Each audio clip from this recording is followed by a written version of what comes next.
Hello and welcome to the Fantasy Live Show, Week 2 Sunday Night Recap Edition. I'm your host, Ian Hartitz. It is a great day to be great. It's a great day to break down all the happenings that have happened, 13 different games, as I now turn off my handy-dandy laptop that was playing that out loud. So my apologies there. Mr. Dwain, we're off to a hot start. Yeah, we're always off to a hot start, though, Ian. We'll make up for it, guys. We promise. Got True Media open, waiting to dive into all this data with everybody. We got some new things coming up in week 2. Some trends just keeping on from week 1, which we also like, Ian. If we can get 2 steady data points, it's good. Of course, sometimes they're data points we didn't like to begin with. Trevion Henderson. Sorry, guys. It's not looking good, but we'll bring it up from here, Ian. Trevion is like the worst way to start the show, and then it can only be better from there. It just sucks, Dwayne. That was the only take we've had all offseason was Travion Henderson. So 0 for 1 on the year. We'll see what happens there in 2026. But all Drake and joshing around aside, plenty to get to. And we're going to start things off, Dwayne, with that Thursday night game that seemed like it happened 50 freaking days ago. But yes, the Packers took down the Commanders 27-18, covering comfortably as 3-point faves. The under cash there are 48.5. So fantastic performance from Jordan Love. He continues to look every bit of the dark horse MVP contender, if I dare say, that many thought he could be when fully healthy. 292 yards and 2 touchdowns through the air. Even showed off a truck stick on his way to picking up a first down early on. That was a lot of fun. Also, again, another solid game from Josh Jacobs. 84 rushing yards and a touchdown with 72 of those coming after contact. Look, Dwayne, we knew Jordan Love was going to, again, have these sort of good games. And Josh Jacobs does his thing. Pretty safe bet for 20-plus touches during any given week. But my goodness, come on down. Tucker, Kraft, mac and cheese. 6 catches, 124 yards, and a touchdown on just 7 targets. Incredible performance, Dwayne. Looking every bit like the mini George Kittle that people have been hoping he could be. Yeah, man. Tucker Kraft looks absolutely amazing, averaging 17.2 fantasy points per game over these first 2 games, has the 22% target share leading the team, 24% targets per route run also leading the team. And then 24% targets per route run, then yards per route run, 3.04. Now, Jaden Reed was ahead of him at 3.21, but 3.04, man. When you see a tight end with that kind of number, you just watch Tucker Kraft play, Ian. I think the big thing that I'm seeing is it's not just stuff around the line of scrimmage. Now they're letting him work down the field. He's got a 9.7 average depth of target this year, but still doing the crazy things after the catch. So now he's catching the ball 10, 12 yards down the field and then doing his yak damage. This guy could absolutely be a top 3 tight end this season. Again, incredible stuff there. And I think we will see him rank, maybe not quite in the top 3, but certainly breaking into that top 6, I would say at the lowest ahead of week 3. That said, Dwayne, the real big story here was unfortunately a big time injury to the Packers. That was Jaden Reed, who hauled in a 39-yard touchdown, but in 2 incredibly sheesh occurrences. 1 that was nullified due to a holding penalty, and 2, he did suffer a broken collarbone. So it sounds like it is going to be around a 6 to 8 week injury. It sucks. There's no way around it. You would like to think that when he comes back from that collarbone, that will also give his foot injury time to heal, but we will again see what happens there in a couple short months. So in the meantime, Dwayne, it should be Romeo Doubs, Dontavian Wicks, and Matthew Golden finally getting a little bit featured. Hopefully he gets featured to the extent that Jordan Love actually starts throwing him accurate passes, because he could have had a potential 30-yard touchdown that was underthrown, and then a potential 90-yard touchdown that was overthrown. So 81 unrealized air yards on the week. That was the 7th most. And again, pretty freaking crazy that it all came from just 2 targets. So Doubs, again, Golden, Wicks, until Christian Watson gets back, which still seems like it could be a while. Any of those guys you think, Dwayne, could be immediately breaking into our wide receiver 3 range? No, I don't think we can do it until one of them shows it. We know what Romeo Doubs is at this point. He's a guy that's going to be out there the most, but then just ultimately we never know when to start him. He's averaging 10.3 fantasy points. That's kind of who he is.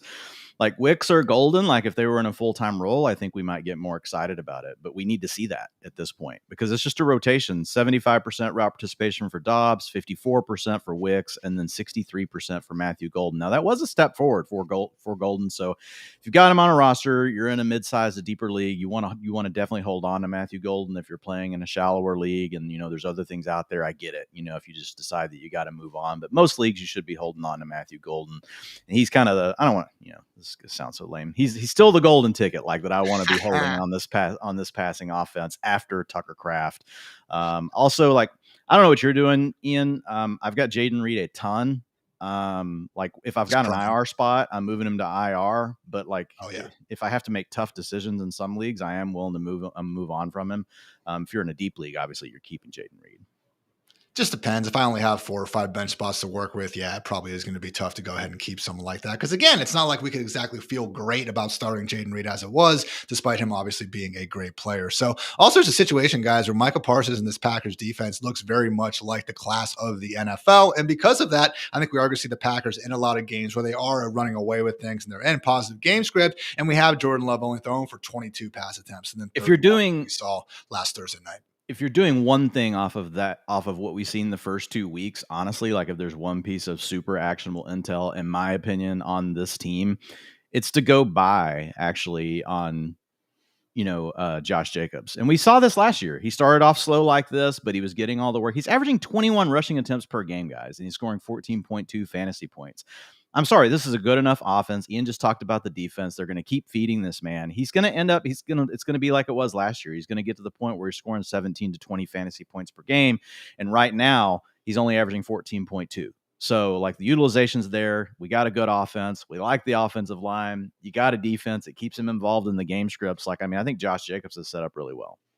Continuing to run hard as all hell too, man. 84 rushing yards on Thursday. 72 came after contact. I forget the poor Commanders linebacker that tried to meet him in the hole, but got absolutely truck stick before Jacobs found his way into the end zone. So final note, I would say I hear you on Dobbs. And again, I'm not going to be ranking him inside the top 20 or anything crazy like that, but he has looked especially good separating so far this year, Dwayne. So small sample size, but again, that cool Jordan Love doesn't think so because he's just not targeting him. So okay, well, I challenge you one time, Dwayne, to just bring up Romeo Dobbs and not throw this, target earning stuff around. One time, just maybe for my birthday, I would appreciate. Okay, I will for your birthday. I appreciate that. Meanwhile, for the Washington Commanders, guys, this was crazy, and I saw ESPN's Ben Solak say afterwards, this was the worst that he's ever seen Jaden Daniels play, and I agree, and I think a lot of the advanced stats say that as well. And he still got 19 plus fantasy points. This is the floor game. It really is crazy, Dwayne. Yep. So 200 yards passing, 2 touchdowns, chipped in 17 rushing yards. Again, had the 4 sacks. There were multiple times where it seems like he made the wrong read. But again, the fact that he was in Lambeau facing such a good defense, and this was the floor, we can live with that. Yeah, we can live with it. There's nothing else to add. If you have Jaden Daniels, this is the kind of floor you get because of these guys, what they can do with their legs as well as what they can do passing. Not only gives you a huge ceiling, it just really, really protects you from having this really bad game. Was the Zach Ertz game really out there? Not breaking tackles, but still caught 6 of 8 targets, 64 yards. He did break a tackle. He broke one. He did get one out there. You see, I don't have the Zach Ertz Twitter account to remind me, Dwayne. That's the real problem here. Get on it, man. I sent you a message about it. I tweeted about it just for you. That was great. Just to make you happy.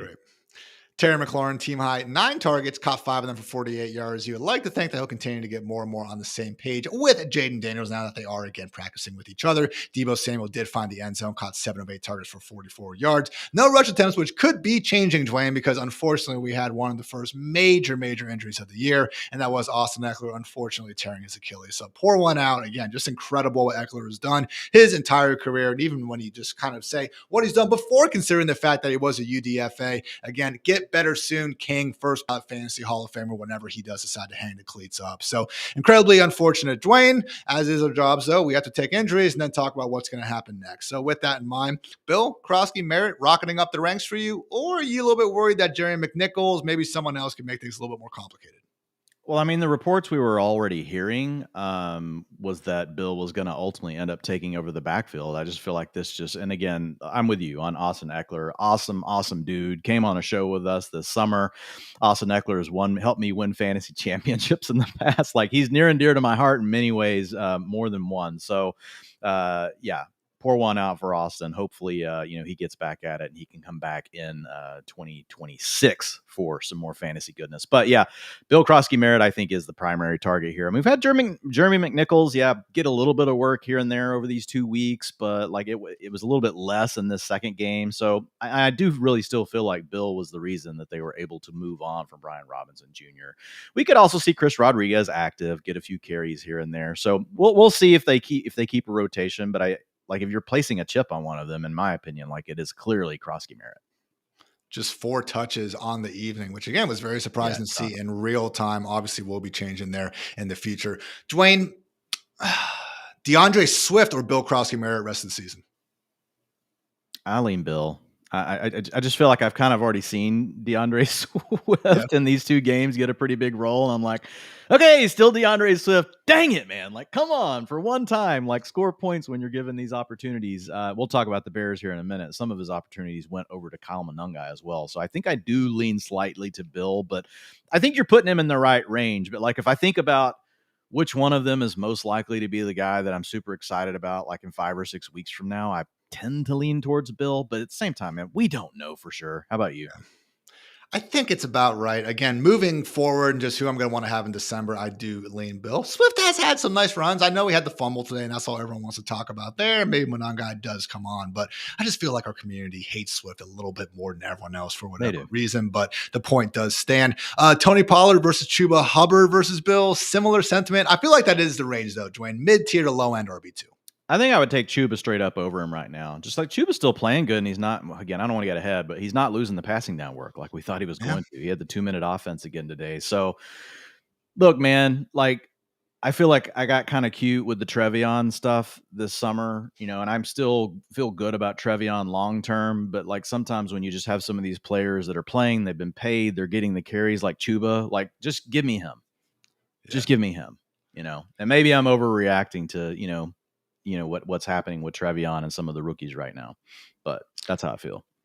Next week, Packers are going to be at the Browns, a matchup between two of, honestly, I think the better looking defenses out there. Browns maybe not as complete. We saw Lamar have his way through the air, but hey, they do know how to stop the run. Washington will be taking on the Las Vegas Raiders. Moving on to Sunday action, speaking of those Ravens, they beat Deebo Samuel, just come on. At least say Deebo Samuel. Where's he at now, Ian? 26% target share on the season. Are you moving up more? Or is he still mid-range wide receiver 2 for you? Looked good scoring that touchdown, too. I love how a guy has 7 catches for 44 yards, and Dwayne's like, oh, my God, you see that target share? Oh, get out of here. Oh, yeah. You want Romeo Doubs over Deebo? Is that the argument? Let's do this. Let's go down that road. Why are you putting words in my mouth? Where's this energy for Terry McLaurin, who out-targeted Deebo? Do you miss that? Yeah, I have. I'm talking about the first 2 weeks, 26% to Deebo, 18% to Terry. I like Terry. I got no problem with him. Debo's the guy surprising us, though. Terry, you had to spend a draft pick on. Deebo, you got in round 8 or 9, left for dead. I mean, Deebo, we had before the game as a top 20 receiver. I don't plan on moving him down. Is that good for you? That's good enough. That is good enough. On the Sunday action, the Ravens took down the Browns 41-17, covering with ease as 12.5-point faves. The over did cash also with ease at 46.5. So mentioned it before, man, rough day for Derrick Henry. All of us as alleged fantasy experts told you guys to start him, and he chipped in 23 scoreless yards on the ground. Team Ravens running backs average negative 0.14 rushing yards before contact. Again, the Browns front 7 is legit. So, just a situation where I will give a little bit of love to one, what's his name again? Grant Delpit. Is that right? The man 50. Who had the audacity to poke the bear. He says, not hard to bring down Derrick Henry. It was not hard. They lost 41-17, so I'm not so sure they could be freaking out about that in the locker room, but I'll just give him a little credit there because, again, if Derrick Henry would have had one touchdown, one big run, the entire media would have been losing their mind trying to, again, go hard into Peyton and Grant. That didn't happen. He shut them down. I'm sure most people won't even bring it up. Not here, not today on the Fantasy Life show, and now I'm done talking about Derrick Henry. Continue to treat him as RB1 if you want in your hearts. Yeah, he's in the lineup. Lamar Jackson, though, Dwayne, not 1, not 2, not 3, 4 touchdowns. Did take 3 sacks. Again, Myles Garrett out there doing his thing. But the only problem was that, 2 of them went to Devontae Walker. Another one went to Tylan Wallace. And then DeAndre Hopkins got one, almost had another one, but he was tackled at the 1-yard line. So good stuff there. Lamar's going to Lamar. Really, though, the 2 main takeaways here. Zay Flowers, 11 more targets, Dwayne. Only caught 7 of them for 75 yards. He was 6th in the most unrealized air yards on the week. But, man, we were talking last week, again, about the potential for us to just not have ranked Zay Flowers high enough. By us, I honestly mean the entire fantasy community. 2 weeks in, man, are you ready to go ahead and drink the Kool-Aid and start trying to buy relatively low on this guy or buy high on him, I guess would be the better way of putting it? Well, look, he's a year 3 player that has played pretty well his first 2 years. He didn't really boom last year despite Lamar having, a massive season passing. And I think that's the thing that turned people off from him. But still a very talented player that had a very good chance to be a breakout. And that's maybe what we're seeing. 39% target share this week. This is the second big week in a row, scored 14.9 fantasy points in this game. If we look at what he has done through the first two games together, he's averaged 21.5 fantasy points over the first 2 weeks with a 43% target share. So yeah, I mean, basically you're playing like a badass. 11.3 average depth of target as well. So not everything just schemed up around the line of scrimmage. 51% of the air yards for the team. That leads the team, but he is also involved in all this design stuff. 20% of his targets have still come on screens. I know some people want to look at that and be, oh man, look at him. He's getting, no, look at it. It's good. He's getting screens and he's getting targets downfield. Like, we'll take it. Like, we want both of those things if we can get it. And then 37% of his work's now coming from the slot. So, I mean, they're moving him around, just doing a lot of different things with him. I feel a little gun shy with him just because, like, I feel like he's had these like 2 or 3 games like this before. And we just know how diverse the Ravens offense can be. You know, that's the one thing that still worries me, but it's a good offense. Like, it's an offense we know is going to score a lot of touchdowns. So yeah, I do feel good about Zay Flowers. I mean, I think he's got to be in that borderline wide receiver 2 conversation for us moving forward. So if you can get him, you know, from, you know, someone else, that's the key, man. Can you get him from someone in your league for like a reasonable price? Rip him out of their cold hands, Dwayne. That's what I'm saying. So next week, Ravens going to be facing off against the Lions on Monday Night Football. Good matchup there. Maybe it's a situation where we see Lamar forced to throw the ball more than 19 and then 29 times like he did today. But you said, Dwayne, it is a diverse offense. They have to get everyone involved. Everyone except Mark Andrews, who in 2 games without Isaiah Likely has 2 receptions for 7 scoreless yards. Dropped a touchdown. I was about to say, could have had a touchdown today. He dropped it. 100% was in his hands. It was a nice punch out from the Browns defender. Yep. That's a little bit of the, you know, subjective nature of drops. But my God, Dwayne, I gave him the benefit of the doubt. We all did. This happened last year for the first 4 weeks, and then he went on the ball. There was no car crash in August this year.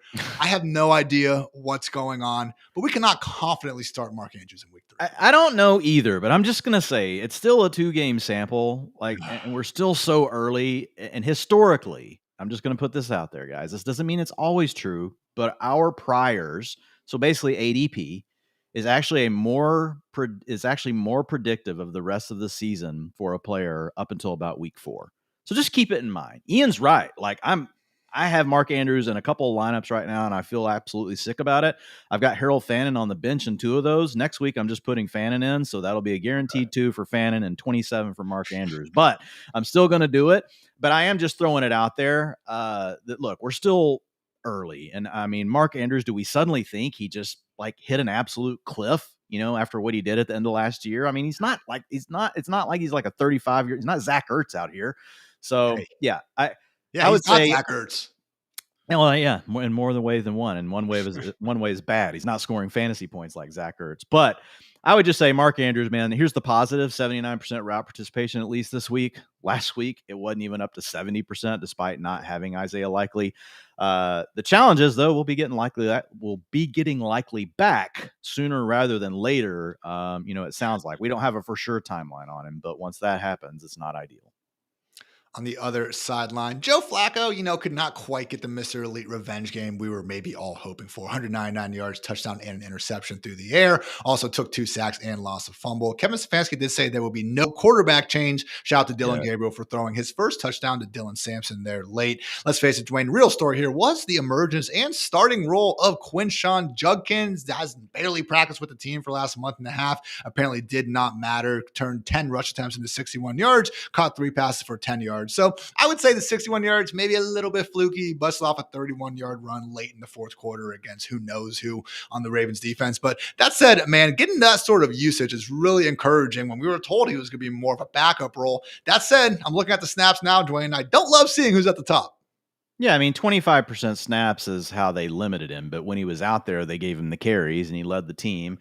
And I would say within the next 2 weeks, he's going to take the backfield over as far as the early down stuff. Like, will it be next week? I mean, I don't think we can say for sure. Like, basically, we'll have to wait till it happens to know that it's happened. But, like, it's going to happen in the next few weeks. He'll have that early down work. I'm guessing 55-60% of the rushing attempts each week. Probably see more Dylan Sampson in the 2-minute offense. You know, we saw that today for Mr. Sampson. All 3 of these guys, Ian, if we could put them together, 10.1, 10.4, and 10.9 fantasy points with Dylan Sampson leading the way, we'd have a 30-point fantasy running back. But no, we have 3 guys that we don't feel like we can use right now. Actually, sorry, it was Jerome Ford that got the 2-minute offense today, 80%, 20% to Samson. But Samson, man, still like just going absolutely nuts out there whenever he is running routes, 25% targets per route run. Like they're highly prioritizing him when he's on the field. So there is a chance this remains like a 3-way committee for another couple of weeks, but I do think Quinshawn ends up being the guy we feel the best about within the next month. Again, Jerome Ford surprisingly led the backfield with a 49% snap rate, but to Dwayne's point, probably more so a thing where they just didn't want to get Judkins out there too much. We'll need to continue to keep an eye on it. But man, Dwayne, I'm just looking at it. They got the Packers next week, then the Lions, then the Vikings, who looked horrible tonight. I get it, but God, Joe Flacco is going to be benched in the next 3 weeks. They're not winning any of those. They could win the Vikings game. Sorry, Thor, but JJ looked bad. Smoked by the Packers and Lions these next 2 games. Yeah, I think then so if it's Dylan Gabriel, man. Not great. Yeah. So no, not good at all. In fact, maybe if you get a boom game from any Brown, the moral of the story is trade them. I think that might be onto something. So Jerry Jeudy did catch 4 of 8 targets, 51 yards. David Njoku 4 for 40. Harold Fannin 5 for 48. Cedric Tillman caught a touchdown. It was a pretty hilarious one, though. Originally, it was in Marlon Humphrey's hands. I will say, Dwayne, it looked like on the slow-mo, Harold Fannin actually managed to poke the ball out, and then it went to Tillman. So I don't think we get 6 points for that in the Harold Fannin leagues, but we should at least get 3 out there. Come on, fantasy providers. But any notable usage changes here, or do we basically see the same thing from week 1? No, pretty much the same thing, guys. David Njoku's out there, just didn't score a lot of fantasy points. Harold Fannin, route participation at 65%, pretty close to last week. He was just under 70%. So yeah, pretty much the same thing. Here's the thing. You got like 5 or 6 dudes to throw the ball to. They actually have a pretty good receiving core. None of these guys are superstars, but they're all pretty good. And so that's what we're seeing. So the loss of Joe Flacco would really hurt. Now, maybe Dylan Gabriel or Shadur Sanders can surprise us. Like, I'm always open to that. But, like, at least with Flacco, we know he can come out there and just, like, be old man strong and throw for 300 yards. But, yeah, nice receiving core, but things are really spread out. I would love to be surprised. The NFL is so much more fun when we have a lot of really good quarterbacks in it. But again, I think that Browns jersey that started off with Tim Couch and now has about 45 names on it reflects the reality, guys, that expecting, too much success under center in Cleveland, usually wishful thinking.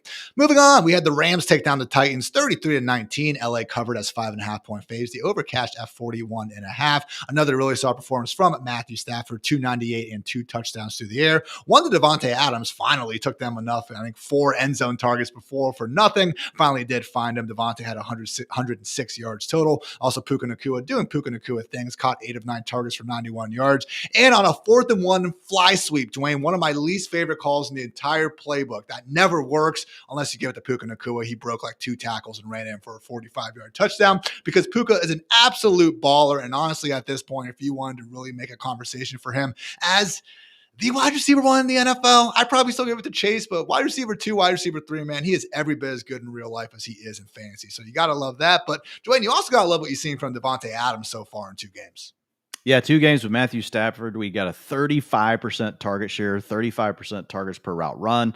Obviously, Puka's a little ahead of that at 39%, but averaging 15.9 fantasy points per game with 10.5 targets per game. Also, 2.5 end zone targets per game. So go back to that meeting whenever Sean McVay introduced him to the team, and they talked about the green zone and what they do inside the 20 and inside the 10 with Devontae Adams.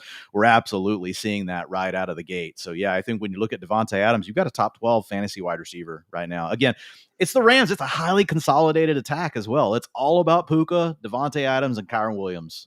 That's it. There's really nothing else to say. That's the whole offense. I don't know, Dwayne. They also throw touchdowns to Davis Allen like clockwork. He caught his 2nd one of the season, and that is more than the entire Houston Texans and Tennessee Titans organization. So keep that in mind. I think even combined, man, Davis Allen for president. Why not? Of course, Tyler Higbee continuing to be the lead guy there. Terrence Ferguson, despite all those great things to say after the draft, continues to not have a role. Kind of funny quote last week. Sean McVay's like, "We're trying to find a role for Terrence Ferguson." I don't know. Tight end. Gave him 5% routes when you have Colby Parkinson out. Really trying. Speaking of potentially evolving roles, Dwayne, we did get a quote after the game from McVay saying the split between Kyren and Blake Corum, which was 70-30 in snaps, was, quote, much more in alignment with how he wants the Rams backfield to look. That said, it was still Kyren leading the way, 19-5 for Corum. Corum did score the goal line touchdown. Your thoughts? I do not believe Sean McVay.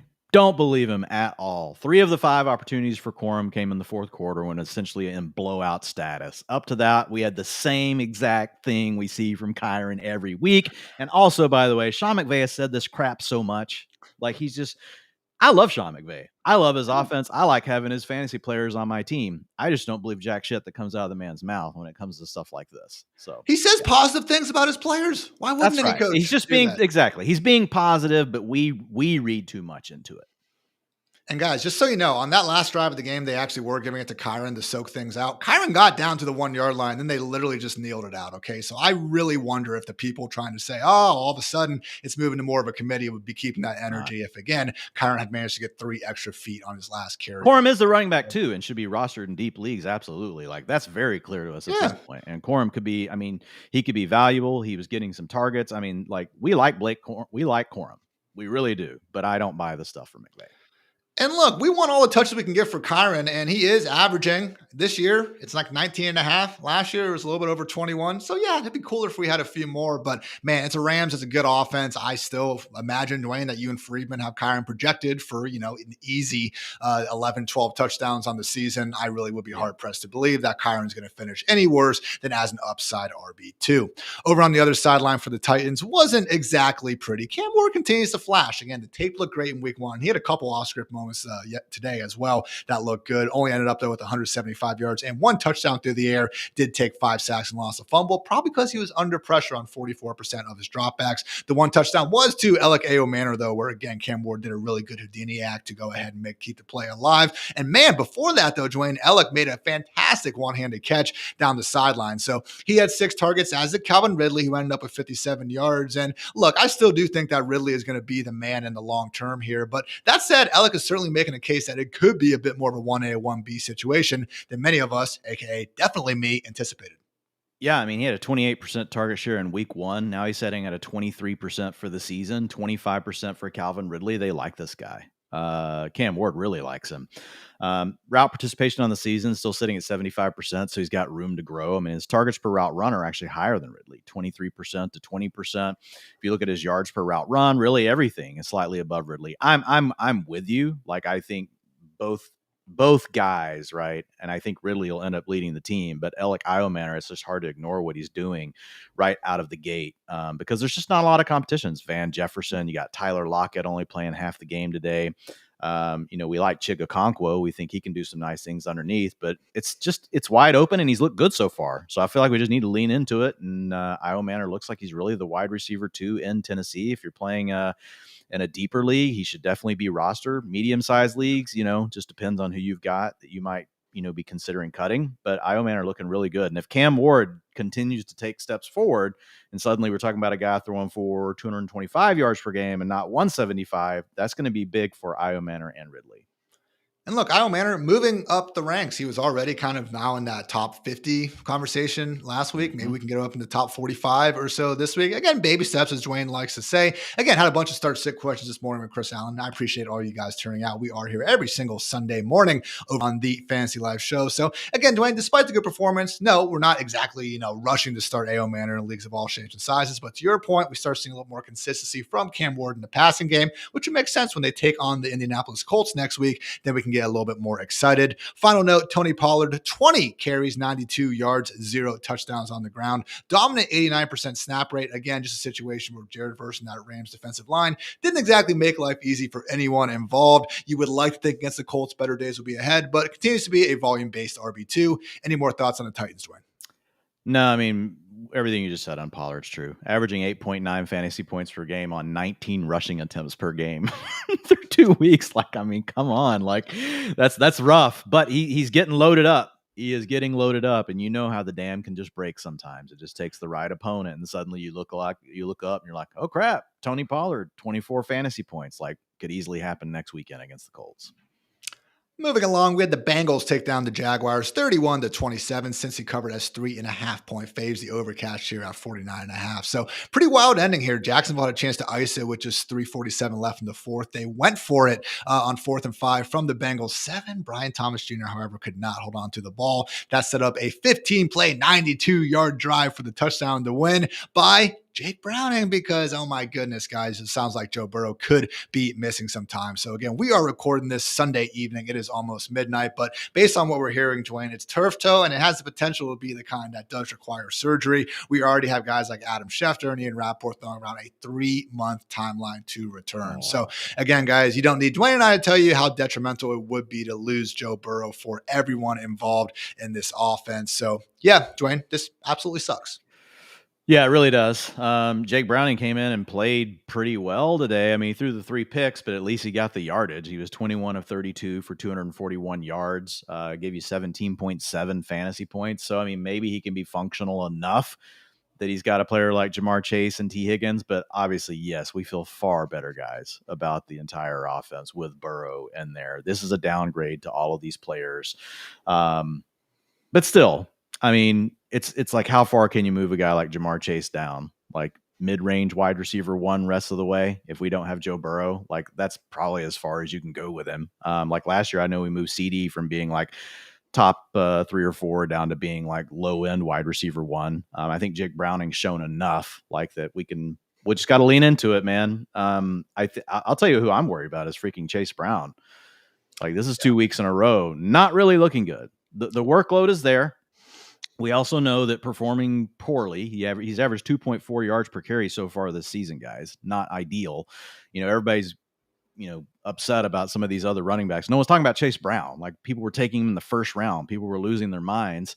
And he's averaging 10.8 fantasy points right now. Now, the workload's there. 72% of the snaps on the season, 97% of the freaking rushing attempts.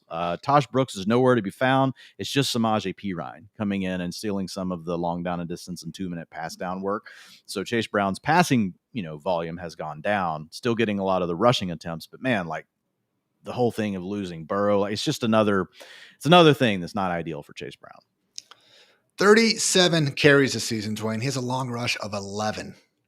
Yeah. Keep showing me the miles per hour from that screen as a rookie where no one touched him, guys. Is a little bit more to position than that, though. So I will say he got down the 1-yard line, didn't score. Jake Browning ended up sneaking in there at the end, but it's been rough for Chase Brown. I don't think it's fully to do with him. It's obviously that offensive line that hasn't helped Joe Burrow out either over the last 2 weeks, but rough stuff indeed for someone who, again, has as good a usage that you could have asked for. So I will say with Jake Browning, Dwayne, we did get to see him down the stretch of 2023, and he put up some yards, man. Again, during these, let's see, weeks 12 to week 18, he threw for 227, 354, 275, 324, 335, and then a couple games under 200 there at the end. So no way are we going to get anything close to the peaks that Joe Burrow provides here. But I do think Jamar Chase will continue to be someone that we set and forget as a wide receiver 1, Dwayne, as we saw today. Continue to do Jamar Chase things. 14 catches, 165 yards, and a touchdown. And hopefully T. Higgins can continue to at least supply some booms. I'm not nearly as optimistic of T. Higgins, repeating as a wide receiver 1 or anything, but I still think he'll be in that top 24 conversation. And on days like today where he can just make fantastic beast plays, because he is a fantastic beast out there, 40-yard touchdown where he basically shoved off 2 defenders upon coming down with it, that's going to be good. But for me, Chase stays at the top. It hurts Chase Brown because the touchdown upside isn't going to be as high. T. Higgins goes from really like a must-start top 15 option to more so of that low-end wide receiver 2. Yeah, I haven't looked at the ranks yet, for this week. But I wouldn't be surprised if Higgins is more of a wide receiver 3. But still, like with the ability to boom. Like the problem with T. Higgins is it's like we've got 2 seasons where he's been basically a wide receiver 1 or a borderline wide receiver 1. Then we've got like 3 seasons where he's been a wide receiver, more like a wide receiver 3. And so it's like, it's tough whenever you've got Jamar Chase getting fed so much. But to your point, we like T. Higgins.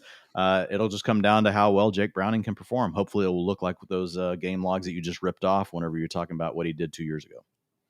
Guys we had around the wide receiver 2 borderline this week: Marvin Harrison Jr., George Pickens, Terry McLaurin, Devonta Smith. I feel like he fits in around that depending on the matchup. Again, could be a little bit higher, could be a little bit lower.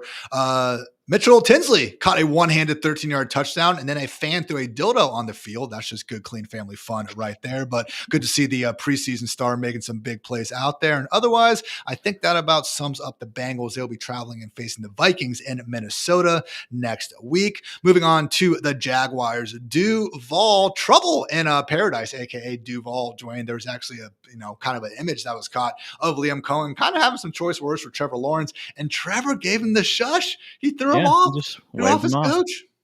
Not good. Not good, Dwayne. Not I good. think Liam Cohen is kind of crazy. Like the more I hear him talk, and I just feel like Trevor Lawrence is just kind of like, dude, like just shut up. But look, Lawrence had a good day. 24-42 for 271 yards, 3 touchdowns. Like he had a good fantasy day. And it could have been bigger, guys.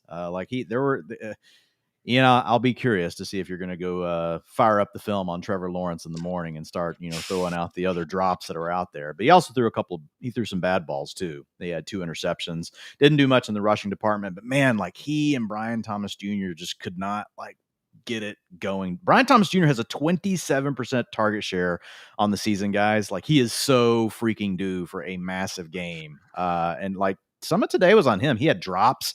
He had a drop that might end up being a touchdown. He scored alligator arms too.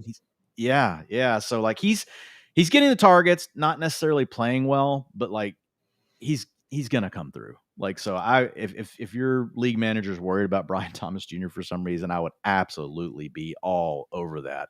27% target share, obviously, really really good stuff from BTJ. So with T-Law, 4 drops, those were tied for the most on the week.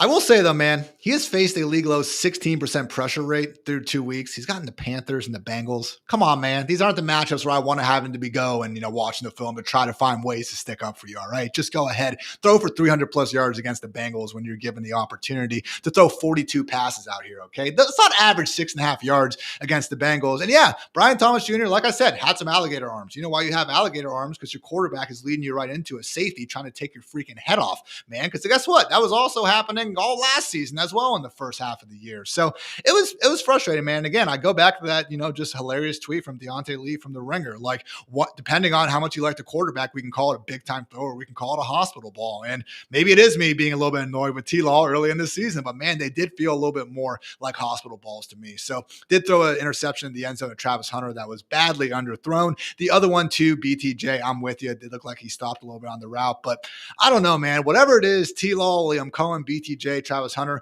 they got to fix it, Dwayne, because this stat is really blowing my mind, okay? Passer rating by target this year, okay? When T-Law throws to Bashal Tootin, perfect 158.3. How cool is that? To Diami Brown, 134.3. That's amazing. Travis Etienne, 127. Parker Washington, 118. That's really good. Brenton Strange, we're at 101. Travis Hunter, 32.4 passer rating when targeted. Brian Thomas Jr., 18.3 passer rating when targeted. I'm pretty sure that is worse than if they just literally spike the ball on the ground every single time instead of throwing it his direction. Like, how's that happening, Dwayne? I understand that, maybe BTJ and Hunter aren't as good as Mike Evans and Chris Godwin at this point in their career. You can even say that's ridiculous because Travis Hunter is number 2 overall pick, and we all saw how good BTJ was last year. But man, what is going on with these top 2 players? Because I know you probably like Hunter's target shares, and that's fine, but this dude is literally being used like 2024 Wan'Dale Robinson out there right now. Yeah, well, the data point on Brian Thomas Jr. is what I would use to try to trade for him. I would be like, oh man, look at this guy. Look at his targeted, look at the QB rating when he gets targeted. Like, this is how this stuff works, dude. There's variance where you should be buying into, are they getting the targets? You should be buying into, like, are they getting the air yards? You should be buying into those things. Your point with Travis Hunter is bigger. Because of what you mentioned, the way like BTJ is going to be fine, guys. I feel good that it's going to work out. Could it end up being a season where he gets done like Calvin Ridley or Chris Olave, like that? We've seen really good players get done that way. Like it could certainly happen, but I feel good about Brian Thomas Jr. personally. I would give him my stamp of approval. Go trade for the guy. Travis Hunter is trickier because of what you mentioned. Like his average depth of target again today was 5, and now Wan'Dale Robinson suddenly is not, just getting targeted underneath. I said 2024. The 2024 version. Wan'Dale. Yeah. So, 10% of the air yards today. So, yeah, I don't necessarily like the game plan with Travis Hunter. At the same time, like he's kind of playing the role that Chris Godwin and Emeka Egbuka are playing, and then they don't have problems. So, the way I look at it is like 2 very talented players. I want them on my rosters. Brian Thomas Jr., I'm just setting it and forgetting it. I'm not worried about, I'm just going to keep playing the guy. Travis Hunter, though, you took a little bit later in your draft, you can get him to your bench. Like if you've been having to start Travis Hunter, then you can get him to the bench. 61% route participation today too. Now I know he had a little bit of an injury, but I couldn't find anything on how long he was out with that versus how much of this is because he played defense. I don't know the answer to that. because I haven't looked at his defensive stats. So the 61%, that would be concerning if we know if random games could pop up where suddenly Travis Hunter is only going to play 60% of the pass plays. I would say that's not ideal, especially in a situation where you're in a game that's back and forth and you're competing to try to win it, and you're keeping Travis Hunter off the field. Like, I don't know. And Diami Brown, didn't earn a ton of targets, but he did come through 17.6 fantasy points today. So, I mean, and Diami, he's known to do that. He'll do that every third or fourth game. It's just crazy that this has been what we've gotten out of Travis Hunter, Dwain. And look, I'm not someone who was, standing screaming on the mountains to draft him, but I was also cool with it. Like, I get it. Drafting Travis Hunter was fun. It was fun, at least back in August when we were doing it. But man, for people out there just scoffed at the idea that he wouldn't have, this full-time offensive role. And it was like, you got to draft Travis Hunter if you like winning. I mean, what are we doing at this point, man? So not going well. And I'm even being unfair to 2024 Wandale, Dwain. At least 2024 Wandale could average 5 yards per target. Right now, Travis Hunter is at 3.9. I will say this. I would trade for Travis Hunter if someone is really down on him in your league. Nothing has changed about Travis Hunter, like in his talent. And we know that rookies can start slow. The key is, like, I think the bigger decision you have is like how much you trust having him around your lineup right now. And so I think that's where you have a right to be skittish. But as far as like stocking a player on your team that we think is a talented player, like, I'm still down for Travis Hunter from that perspective. Just, he's a tough start right now. Starting lineup probation for sure. I am with Dwain. I am down to buy low on both of these guys at the end of the day. Again, rough 2 weeks, but at the end of the day, it was only 2 weeks.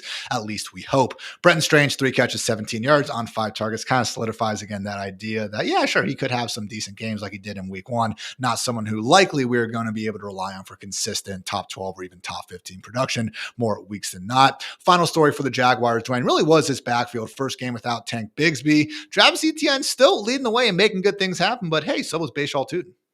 Yeah, look, 66% of the snaps for ETN today, scored another 16.9 fantasy points. We already talked about last week. He had upgraded to mid-range running back too, and if people weren't willing to do that, they're just being a stubborn mule's ass. I think we said that about Javonte Williams, but we could also use it for Travis Etienne.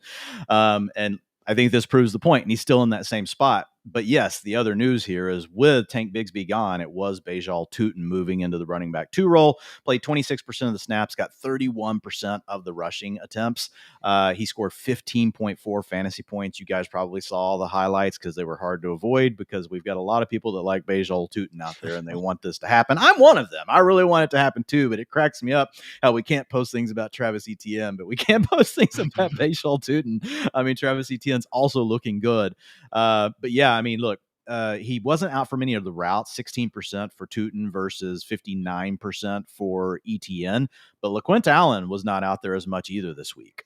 He only had 16% snap share, so it wasn't like they also grew LaQuint Allen's role. And there was a scenario where they were trailing late and they could have gone more to LaQuint Allen. So, yeah, I think this is a positive step, for ETN and for Tootin. I would say Tootin should be rostered in all formats. And I will say this, if something happens to ETN, or if ETN does manage to lose his grip on the job, we could really like what we get from Tootin down the stretch. Very high-end handcuff. If you want to put him in the top 5, maybe even top 3 after a couple Mike's Hard Lemonades, I would not disagree with you there. But it was hilarious to me, though, Dwain, seeing that as well, because ETN ripped off a very nice 30-yard run. Looked no one says a word. Was tired, went to the sideline. That's when Bashal comes in, gets a screen, scores a touchdown. Like, go ahead. That was cool and everything. But yeah, guys, again, through 2 weeks, Travis Etienne, NFL best 7.1 yards per carry among all RBs with at least 15-plus attempts. So good stuff there. And yeah, Etienne and Tootin both doing plenty. I think that about does it. You good on this game, Dwayne? Yep, we're good.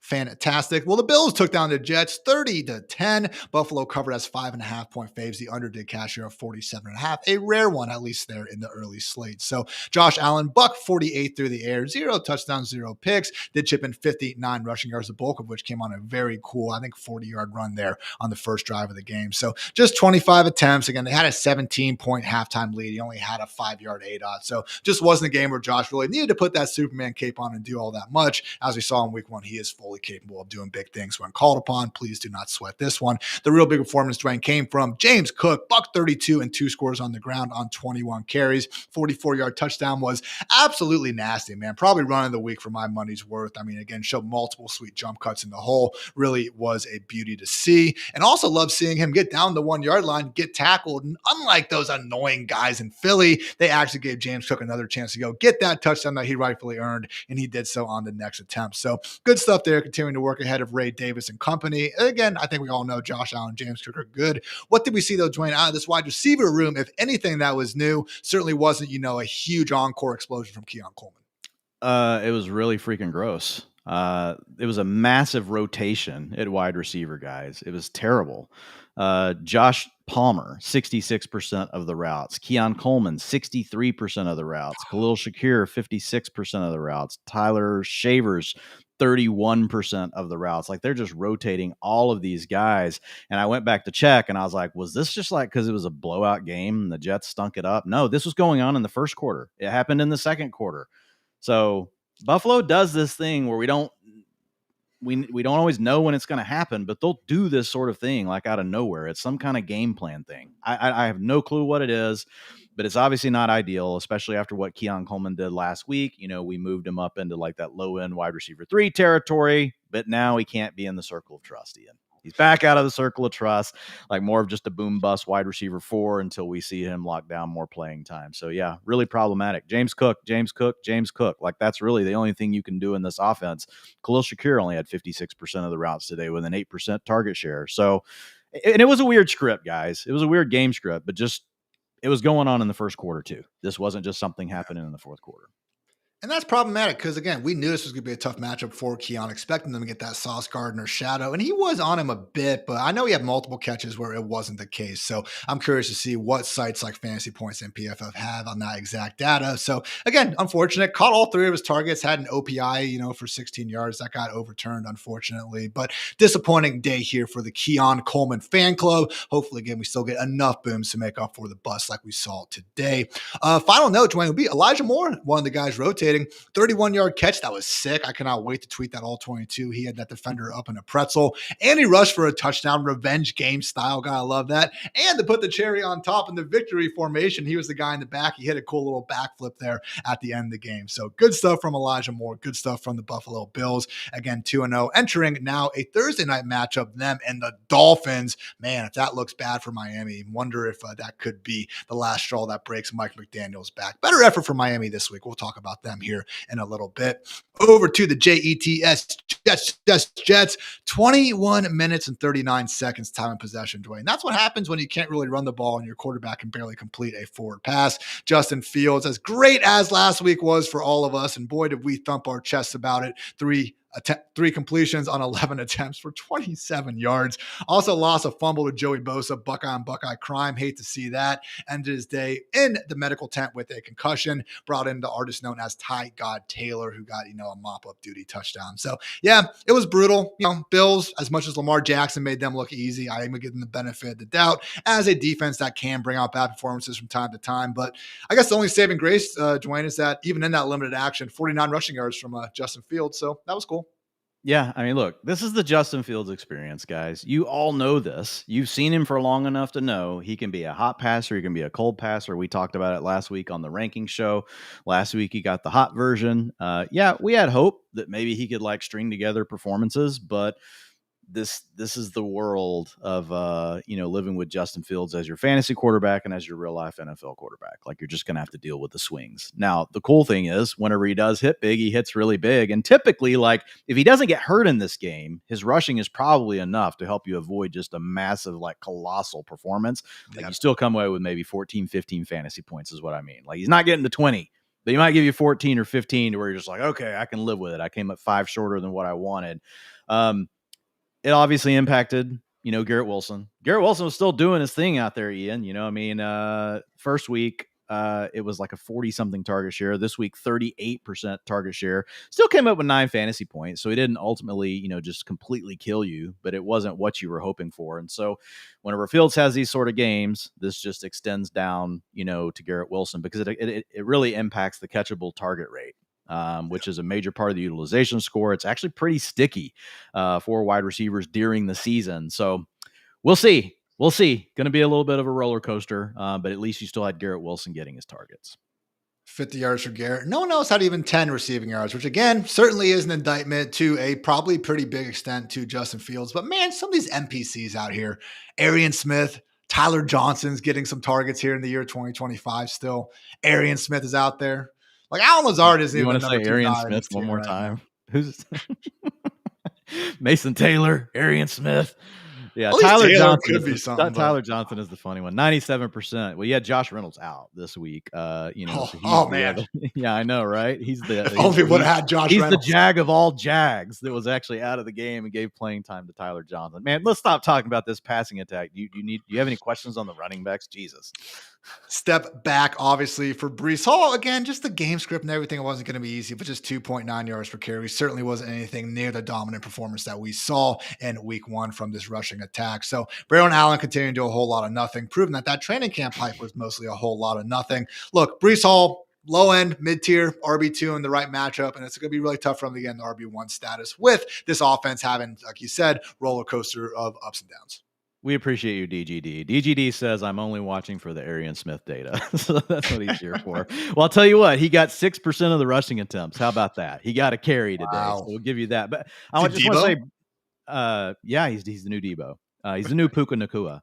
Breece Hall, 63% of the rushing attempts, 64% of the snaps. So actually a larger workload than what we saw last week. Had 50% of the snaps inside the 5-yard line. Now, again, it makes sense. Like you're in a game where you're trailing. Who do you really probably want on the field? Like Breece Hall. You're like, get the hell back on the sideline, Braylon Allen. Like, what are you going to do? Not a damn thing.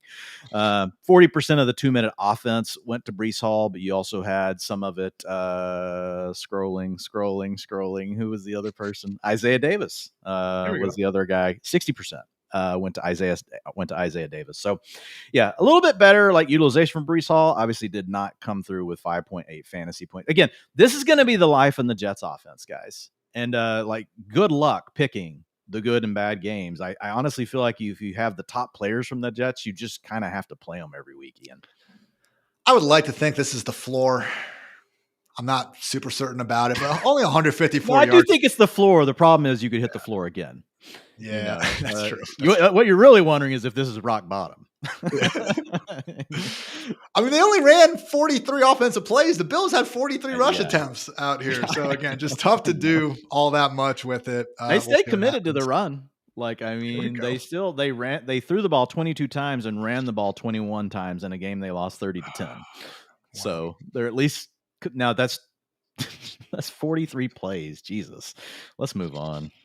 Jets will be facing on the Buccaneers next week in Tampa for those into that kind of thing. Moving on, the Patriots took down the Dolphins 33-27. Shout out to the Pats for winning outright as 2.5-point dogs. The overcash here with ease in this somewhat surprising shootout, 43.5. Actually looked like it was going to go the other way though at the end of the game, guys. Again, Patriots had this fairly comfortable 6-point lead. It seemed like to kind of blown their last chance, overthrew Tyreek Hill on a play that left Tyreek unhappy, but left me unhappy too. Just throw the ball to your wide open wide receiver 1-2. How hard can it be? But yeah, anyway, when the Dolphins had the ball, ho-hum swing to Achane there at the end of the game, man. He went ahead and took it to the house for 44 yards. They showed that he stepped out of bounds by just that much. It was reminiscent, honestly, of that random last-second play that Antonio Brown had against the Dolphins in the snow, probably like a decade ago at this point. So Patriots held tight after, and again, kudos to Drake May and company for getting the win, and for Drake May for really bouncing back, man. I was getting a little nervous after last week, Dwain. That was a rough performance. Shouldn't have been all that difficult against the Raiders. If we had the conditions, it was just 1 week. Well, anyway, he came out there, 230 yards, 2 touchdowns, 19 of 23 passing, chipped in 31 yards on the ground and another rushing touchdown. Like, these are sort of performances that we're hoping to see, fairly frequently this season, Dwain. Yeah, he scored 26 fantasy points today. I mean, he's averaging 21 on the season. He's got 11% of the team's design rushing attempts on the season. So he is actually getting some of those carries that we hope that he would get. If you look at him as far as like his scramble rate, it's sitting right now. Sorry, this is terrible. Where'd my scramble rate go? He has 18 scramble yards on the season, but it was like at 6 or 7%. So like, yeah, I mean, he's involved on the ground. He looked good through the air today. Didn't really have to throw the ball that much today. Last week, still ended up getting there on his yards, even though it might have looked a little bit rough. So yeah, look, there's a reason that we draft this archetype player. I mean, they don't have to be amazing. Caleb Williams is kind of in the same bucket right now. I think Drake May's actually looked a little better than Caleb Williams so far this year, if I had to choose between the two. But yeah, May looking like that borderline QB1, and maybe he'll just continue to get better and better as the season goes on.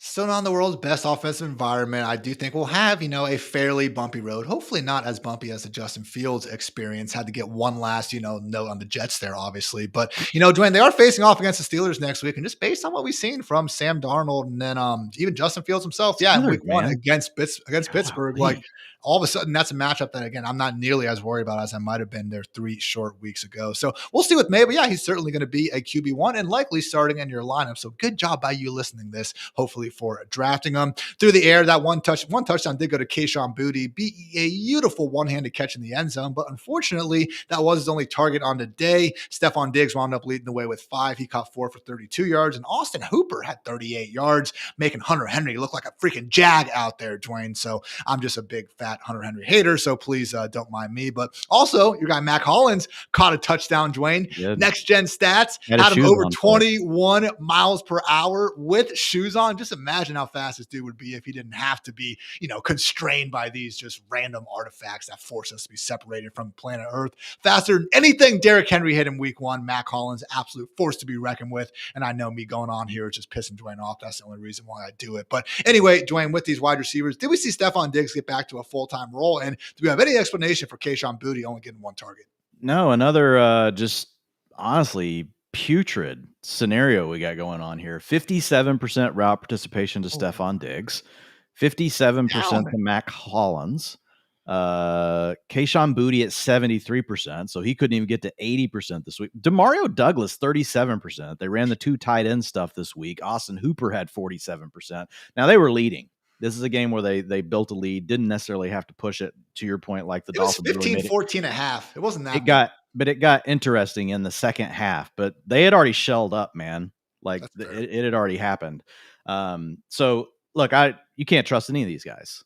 You don't want any of these guys anywhere near your lineup right now. Now, 29% targets per route run is a very positive number for Stephon Diggs. So the hope is maybe like he is really getting back into form. Boutte, like you mentioned, caught the touchdown, but only ended up getting the 1 target today. So yeah, it's a mess, man. You don't really want to be messing with any of these guys. The only part of the passing game you really want to be dealing with right now, actually maybe the only Patriot you want to be starting, period, might just be Drake May or Ramondre Stevenson, sadly.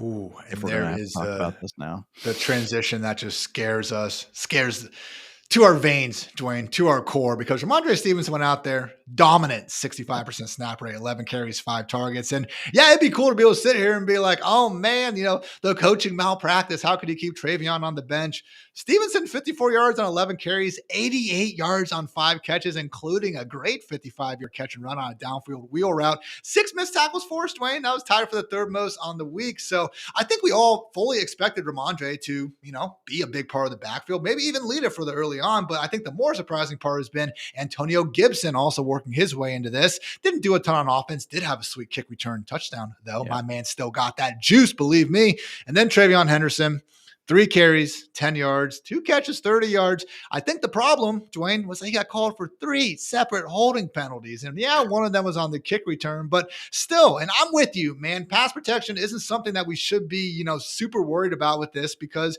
yeah, good coaches figure out ways to get them the ball independent of pass protection. But it's just shocking to me because you couldn't talk about this dude for 1 second the entire offseason without hearing about the guy being one of the best pass protectors to come into the NFL in a long, long time. And honestly, man, I feel like, do we owe PFF an apology? Because that was a question I had this offseason. It was like, why does every single film person in the world say that Travion's amazing at pass pro? And yeah, I watched him at Ohio State. I saw the highlights. I agree. PFF had him as a very, very mediocre pass blocker. And I know even Matt Waldman dug into it a little more and was saying the consistency wasn't always there. So I don't know, man. That's stuff that Josh McDaniels and, true ball coaches and knowers know a little bit more than me. But it's problematic, Dwayne. It's certainly not good. And it's a situation now where just like Travis Hunter, Travion Henderson's certainly in starting lineup probation. Yeah. There's no way around it. Like, and sorry guys, like if it makes you feel any better, I drafted a shit ton of Travion Henderson. So like the bags are heavy, they're packed. Ian drafted a lot of him with me. And so we're excited about it too. Yeah, it is what it is right now. And we did talk about this, to be fair. We did talk about the fact that we could have a Ramondre Stevenson-led backfield, but we didn't necessarily see I didn't see Gibson like getting involved as much as, and he's not involved a lot, but 18% snaps is just a nuisance because you take that and you give it to Trevion, then Trevion's sitting here, like at a 45% snap share, and we're good with it. Then we're like to where we thought we would be. It's like, okay, it's 60% to Mondre, and it's like 45, 50% to Trevion. They're on the field a little bit together. But once you mix in Antonio Gibson, it's just a pain, man. And Gibson scored 10 fantasy points today. Like, I mean, you give like half of those to Trevion, and you're feeling way better about where you're at. So, yeah. Trevion Henderson, I would say boom bust low end running back 3 right now. I'm not letting him go though, because like, what are you going to do? Like, just like give him away, and then next week Ramondre Stevenson goes down, and then you blow your brains out when he goes off for 150. Like, he's still the same talented player. Like, just like we talked about with Travis Hunter, Trevion Henderson's still the same talented player. He's a rookie. It takes time. So unfortunately, we're having to take a path to getting to where we hope to get with Trevion Henderson that we didn't know it would be this extreme early in the year. We knew that it might be kind of tough early, but we didn't think it would be so extreme that we would feel like we might potentially bench Trevion Henderson. So I'm still going to remain a buyer if I can, like in the leagues where I actually have time to try to make a trade. I'm going to kick the tires because I'm just hoping somebody's completely depressed. But Mondre looked good today. I do want to say that, like, Mondre, and he's looked good in the past. He averaged 4.9 yards per carry today. He scored 21.2 fantasy points. He had 50% of the design rushing attempts, 66% of the snaps, like you said, Ian. So, Trevion. Hey, I will say one thing for Trevion. He did get 100% of the snaps inside the 5-yard line. So I can give you guys one positive data point. I'm clicking on it. It was 1. Yeah. So, I mean, it's just probably random. So that's what I was going to say. Maybe. Yeah. I mean, it's a glimmer of hope, and we need those. We just need some sort of glimmer. Yeah. I'm just surprised he even in week 1, it was Gibson had 2 kick returns, Trevion had 2. So I guess they just kind of went Gibson's way this week. But I was like, all right, the dude houses his first touch in the preseason and can't even get full-time kick return duties. So, hey, guys, I'm never going to slander Antonio Gibson. You came in the wrong place for that. But, yeah, it sucks right now. And as much as we could sit here and say, we're playing for December, this doesn't mean anything. Like, yeah, it's certainly problematic for right now. And, again, I just think the biggest surprise to me, Dwain, is the fact that here we are through 2 weeks, and it's 8 targets to 8 targets between Ramondre and Trevion. I thought the pass down work was absolutely where Trevion was going to clean up. Unfortunately, just hasn't been the case. So similar to Jaguars, guys, again, we trust the talent. We do not want to sell freaking low on these guys. We want to buy low, if anything, but in terms of how week 3 and probably even week 4 is going to go, guys, can't feel great about it. Even in, again, what's been a fairly winnable matchup against the Steelers. Talking to the Dolphins now, it was a situation, man, where the Patriots, you said it, jumped out. I thought we were going to see the Dolphins roll over and just get freaking railroaded over here. Wasn't the case, though. Still wasn't the prettiest affair ever, but Tua did end up throwing for 315 yards, 2 touchdowns, 1 pick on 26 of 32 passing. That sounds pretty nice on the surface, but then you got to consider he also took 5 sacks out there, and just some of the missed throws, man. Like, even the freaking, he finally got Tyreek Hill a completion over 30 yards. It was 47 down the field. Just a wounded duck, man. Tyreek had to come back like 10 yards to the ball. It's a miracle he still caught it. Honestly, I think Tyreek can still play, man. It's just like, can we get this dude some actual on-target passes from time to time? But Tyreek still managed to get to 109 yards on 7 targets. Jalen Waddle found the end zone, 68 yards. So, again, would have wished Waddle hit his signature celebration. What was that, Dwayne? I didn't see a single Waddle out there, but I will say, from the passing game perspective in Miami, I feel better about them going into week 3 now than I did this time last week. Now, week 3 is unfortunately in Buffalo on Thursday Night Football, but close start-sit decisions with Tyreek and with Waddle, I'm going to be more willing to say their name this week. Yeah, I mean, look, it's, again, we're dealing with small samples. The Dolphins looked absolutely terrible for 6 quarters of play. In the last 2 quarters of this game, like, they turned it around enough to remind you that, yeah, they can still be an explosive offense. And to your point, like, Tua could have had an even better day. Now, he ended up still completing a lot of his passes, and he ended up, Tua actually scored 18.6 fantasy points today. Yep. So, like, if you had to use him, like, you were happy with it. Tyreek Hill, 92% route participation, 22% target share. He had 7 targets and a 17.9 ADOT, 50% of the air yards today, 3.21 yards per route run today for Tyreek. And again, working inside from the slot. Last week, it was 50%. This week, 30%. Waddle used to be the guy that worked from the slot. Not today. 2% of the slot routes came for Waddle. So when they bring Malik Washington on the field and they're letting him kick out and they're letting Tyreek Hill kick to the inside. So they are trying to give Tyreek Hill these mismatches. Waddle, 16.3 average depth of target today. So Tua was truly pushing the ball down the field. A lot of times in these games, Ian, we do see more of I'm not saying he wouldn't get the ball out quick. We see a lot of the short stuff, 5 to 10 yards down the field. It did appear that the Dolphins came out and decided they wanted to actually try to take the top off defenses. And how about that, man? Like maybe, I don't know if offenses have figured it out or if defenses are like just trying to take away the run and playing old school coverage from 4 or 5 years ago. But man, the bombs down the field today were back in the NFL. Like they were happening all over the place. This game was just one example. Fun to see, man. I love it. Take those chances, guys. It's just 2 high safeties, all right? It's not the freaking new wheel or anything like that. Also, they want to give some love to Malik Washington. Only 25 yards of offense. Did have a couple 10-plus yard gains nullified, but an electric punt return touchdown. Someone that I continue to be very happy to have on the bench in my 32-team league. The real star of the show. You're going to love Malik. Yeah, baby. No, he really is, shifty in space. We saw him make a lot of plays in the preseason last year, even a few down the stretch of the regular season. So Devon Achane, though, Dwain, ooh, baby, 11 carries, only 30 yards, but it's that receiving that brings us, to the freaking show. 8 catches on those 10 targets, 92 yards and a touchdown. And again, an inch away from adding on another, 30 or so yards and a score. Week high 10 missed tackles forced. This man's a speed demon who can also make you miss in a phone booth. And man, Dwain, Ollie Gordon, 2 touches. We didn't even think we were getting this every down roll from Achane. Well, it's here, and the guy looks better than ever. Is that an RB1 overall season, Colin? Yeah, dude, he looks great. The offense is probably not good enough to support it, but he's so good it may not matter. He scored 26.2 fantasy points today, and you mentioned if you're playing in a PPR, you got the 10 targets, 8 of those turned into receptions. So, he had 21 opportunities between his rushing attempts, which were 11, and the targets, which were 10. 100% of the 2-minute offense, 94% of the snaps, dude. Like he's just not coming off the field. And he's honestly, he's entering that territory. I'm not saying he's the same receiver as CMC and Kamara and some of the things they can do a little bit more down the field, but Achane has been developing that part of his game. Like he's entering that conversation where he has a role. He has a role similar to what those guys do. Like he is the closest thing to those. Like he is ahead of Jahmyr Gibbs. As far as like having a full role. So again, the next time somebody tells you a guy that weighs 195 pounds can never have this kind of role, you just laugh at them. Just laugh at them. Because we see it, guys.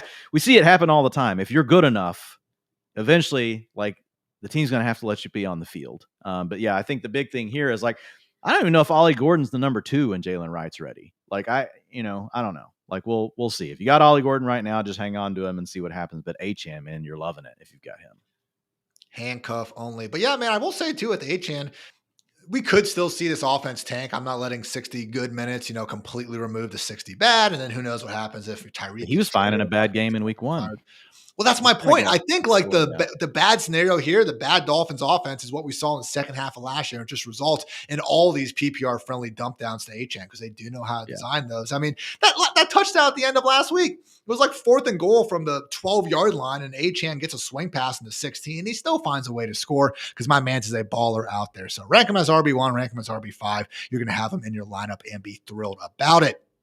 Moving right along, we had the 49ers take down the Saints 26-21. San Fran covered as 3-point faves. The overcash there, 40.5. So Saints were moving it a little bit at the end, couldn't quite convert it on 4th down. And I do want to give Spencer Rattler credit for that, man, because the last 3 games he has played, as much as we just write him off for being a complete nobody, man, he has actually managed to keep the Saints 1 possession away. So kudos to Mr. Rattler. 3 touchdown passes today. Yeah, exactly, man. So he had some pretty good throws in week 1. I know the stats weren't fantastic. And he runs. And he runs. So as you know, the winners write the history book. So we will start off with the 49ers and not Brock Purdy, but Mac Jones looking pretty good out there, Dwain. 279, 3 touchdowns himself through the air on 26 of 39 passing. So not perfect. We had 3 sacks out there and lost a fumble, but you feeling a bit of a, I'm not sure if you'll get this one, Dwain, but landfill reference and Beer Fest, like the new landfill is basically the same as the old one.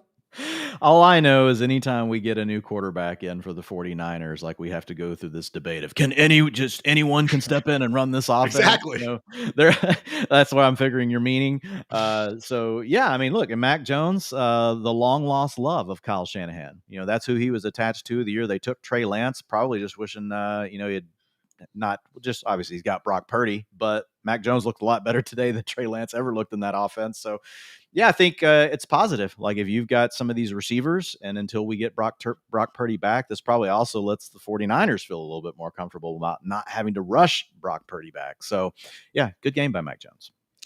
Again, 265 million reasons, and Brock Purdy is very good at his job. He will be back under center the second he is healthy enough to do so. It does sound like, though, based on reports that due to those toe and shoulder injuries, that he is unlikely to be available for at least week 3. I believe they're saying kind of 2 to 5 week game stretch. Hopefully it is sooner, but again, it's just good news for the rest of these guys, mainly Christian McCaffrey, that, again, we've seen a competent enough, not even competent, a good game from Mac Jones here. Not the toughest matchup in the world, but hey, they're facing the Cardinals next week. Wouldn't exactly call that, the world's best defense either. So speaking of the rest of the guys, though, Christian McCaffrey managed to chip in 55 yards on the ground, 52 through the air, and scored a touchdown, continuing to look every bit like the baller that CMC has always been. You want to continue ranking him as the overall RB1 overall, go right ahead. Bigger, I guess, kind of new development, Dwayne, was the return of Jauan Jennings from that shoulder injury. Caught 5 of a team-high 10 targets for 89 yards and a touchdown. Looked good on that 42-yard catch and run as well. So I know it's a shoulder injury. I wasn't expecting him to look slower out there, but man, you just start putting the numbers. Just again, I would say this blind player test. If you only look at the underlying numbers for Ricky Pearsall and Jauan Jennings over these last 2 years, Dwayne, I'm pretty sure that, again, a random person off the street would say Jauan Jennings is a better wide receiver. Jauan Jennings is the better player, like right now, today. Does that mean Ricky Pearsall can't eventually overtake him? No, like he's a young player. He's a first-round pick. Supermodel didn't necessarily love Ricky Pearsall, though, and he was an older player coming out of college. But a lot of people that watched Ricky Pearsall liked what he had. Like Matt Harmon likes Ricky Pearsall. So there. Like, I think he might still end up being good, but all I know is at this point, we're 13 career games in, and I'm not going to count the target share against him because there was times when he was playing with a lot of other good players around him, but a 16% targets per route run, that's not very good. That's what we have over 13 games. And this year, 17%. It's 1 percentage point higher, and now we've got basically a game and a half without Kittle. And we had half a game essentially last week or late third quarter when Jauan Jennings was dealing with the shoulder injury. So yeah, I want more out of Ricky Pearsall. Like I think we should be seeing more out of him. Now he does have a positive 2.19 yards per route run, but guys, a lot of that comes off of one deep ball he caught this year. So I count me worried. Color me worried. He's still a young player. It could still happen. But in my opinion, like in these moments when you got George Kittle out, right? You got Deebo Samuel gone. You got Brandon Ayuk hurt, man. Like, and they spent a first round pick on you. Like, I just expect more from Ricky Pearsall. Like, I expect to see more from the player. I thought after that week 1 game, man, I'm with you. I thought it was clear cut. Like Pearsall is going to be the wide receiver 1 here, particularly with Jennings coming off the injury. But man, like I'm going to be setting up those rankings, getting them ready for you guys early on tomorrow morning. And I'm just, man, Jennings versus Pearsall, they're going to be right next to each other one way or another. And just based on what we saw today, and to Dwayne's point, based on what we've seen over the larger sample, tough not to go with Jauan Jennings at this point. So doesn't mean Pearsall's not going to be up there as well. Yeah. Again, still managed to get 56 yards on 6 targets. Didn't kill you by any stretch. But again, real story here is just kudos to Jauan Jennings for being a grade A baller. Last thing, Dwayne, Jake Tonjes. Tonjes. Tonjes. Cool. Anything there? 74% routes. That's all I can say. Okay. Now, he has 7.1 fantasy points today. I mean, he got out there, did his thing. So, but you don't want to play him. Last point, CMC's dark magic injury saving witchcraft has claimed another victim. Kyle Juszczyk suffered. Hey, might not want to claim his blockers. I know. What are we doing? I mean, yeah, snatching the wrong souls, man. Did Juszczyk like accidentally spend one too many meetings in the RB room and just caught whatever's going around in there, man? I don't know. So moving on to the Saints again, already kind of gave Rattler his flowers a little bit at the beginning. Took 3 sacks out there, but man, 3 touchdowns, 25 of 34, 207 yards. Has made some big throws this year. Also, I couldn't believe this one. I mean, this one didn't crack my quad box, so I can neither confirm nor deny. But per True Media, 6 missed tackles forced on the week, Dwayne. That was tied for the 3rd most, and he had to deal with 3 drops, tied for the 4th most. So again, I think Spentler is a still very long ways away from being anyone we want to trust in fantasy. But Tyler Shuck better get comfortable on that bench. And man, I feel better than I ever thought I would this year about playing guys like Chris Olave, Rashid Shaheed, and even Alvin Kamara. Yeah, I think with Rattler, the thing you're getting is the 17 and a half scramble yards per game. They even use him a little bit in the design run game. So like he's a pretty good athlete. Like, so if he could get to the point where we would get the YPA up and we could get to like 250 yards per game instead of 200, even when you get to throw, it's not like he threw a ton of passes today, but he threw quite a few. So yeah, like Chris Olave, these guys do look like good. If you look at the role that Olave's in, we talked about it last week. Now sitting on the year at 11.9 fantasy points per game. He's got a 31% target share. 37% of the time he's working from the slot. So like everything's there except for like the yards per route runner at 1.30, just because the quality of the offense still just things haven't clicked. But again, getting the targets. We know Chris Olave is a good player. Juwan Johnson, dude, sitting at 97% route participation on the season. Dude is averaging 15.8 fantasy points per game, 2 games in, 27% target share. Absolute. And he dropped balls today. Like Juwan could have had an even bigger day today. And then Rashid Shaheed obviously got in on the fun today. He scored a touchdown. Now he's averaging 12.3 fantasy points over the first 2 games. A little bit less target share for him, 19%, but also out there a lot at 89%. So yeah, all 3 of those guys, it's not like you're like super excited to be starting them. Like Juwan actually is a tight end. Like you're pretty excited to be starting him at this point, especially playing like a tight end premium. You picked him up off the waiver wire. Shaheed and Olave, like they're wide receiver 3, 4-ish kind of guys. But man, if the offense could start to click, like they're getting the targets, they're getting used inside. They're doing some good things schematically. We just need some more yards from the passing game.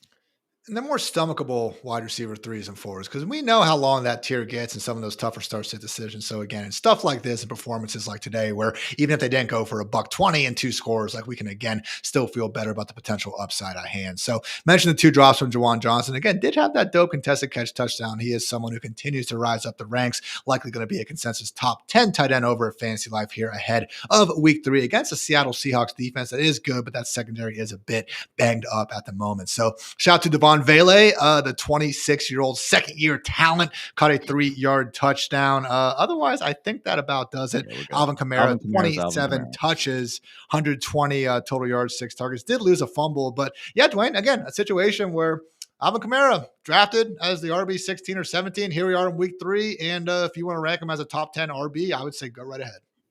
Yep, moving along.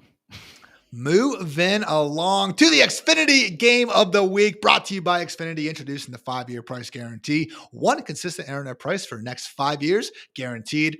The Cowboys took down the Giants 40-37, giving Dallas Cowboy fans, particularly Dwain, a chance to smile for the first time in several long, cold weeks. The Giants did cover as 4.5-point dogs, so good for them there. Overcast here at 44.5. Easy. I mean, almost in the fourth quarter alone, man. 41 combined points in the fourth quarter. I was looking at the ESPN like win probability. Both teams under 1 minute left in the fourth quarter, Dwayne, had separate 90% plus chances of winning. I mean, this was completely crazy. Again, Russ was finding Wan'Dale deep. Wan'Dale Robinson was catching, crazy deep shots down the seam. Like I could have just said that, and that'd be even crazier than anything else I've said. So Brandon Aubrey hit a 64-yard field goal, sent it to OT. That is made even funnier by the Cowboys having like 9 seconds, and they just called it a draw. They're like, oh yeah, we're inside of 70. Like Aubrey's got this. We'll just kind of center it up for him here. 64 out, no problem. Went to OT, a couple field possessions there. But at the end of the day, Aubrey again and again, Dak Prescott continues this ridiculous run over the New York Giants. I think it's like 13 or 14 straight wins right now. So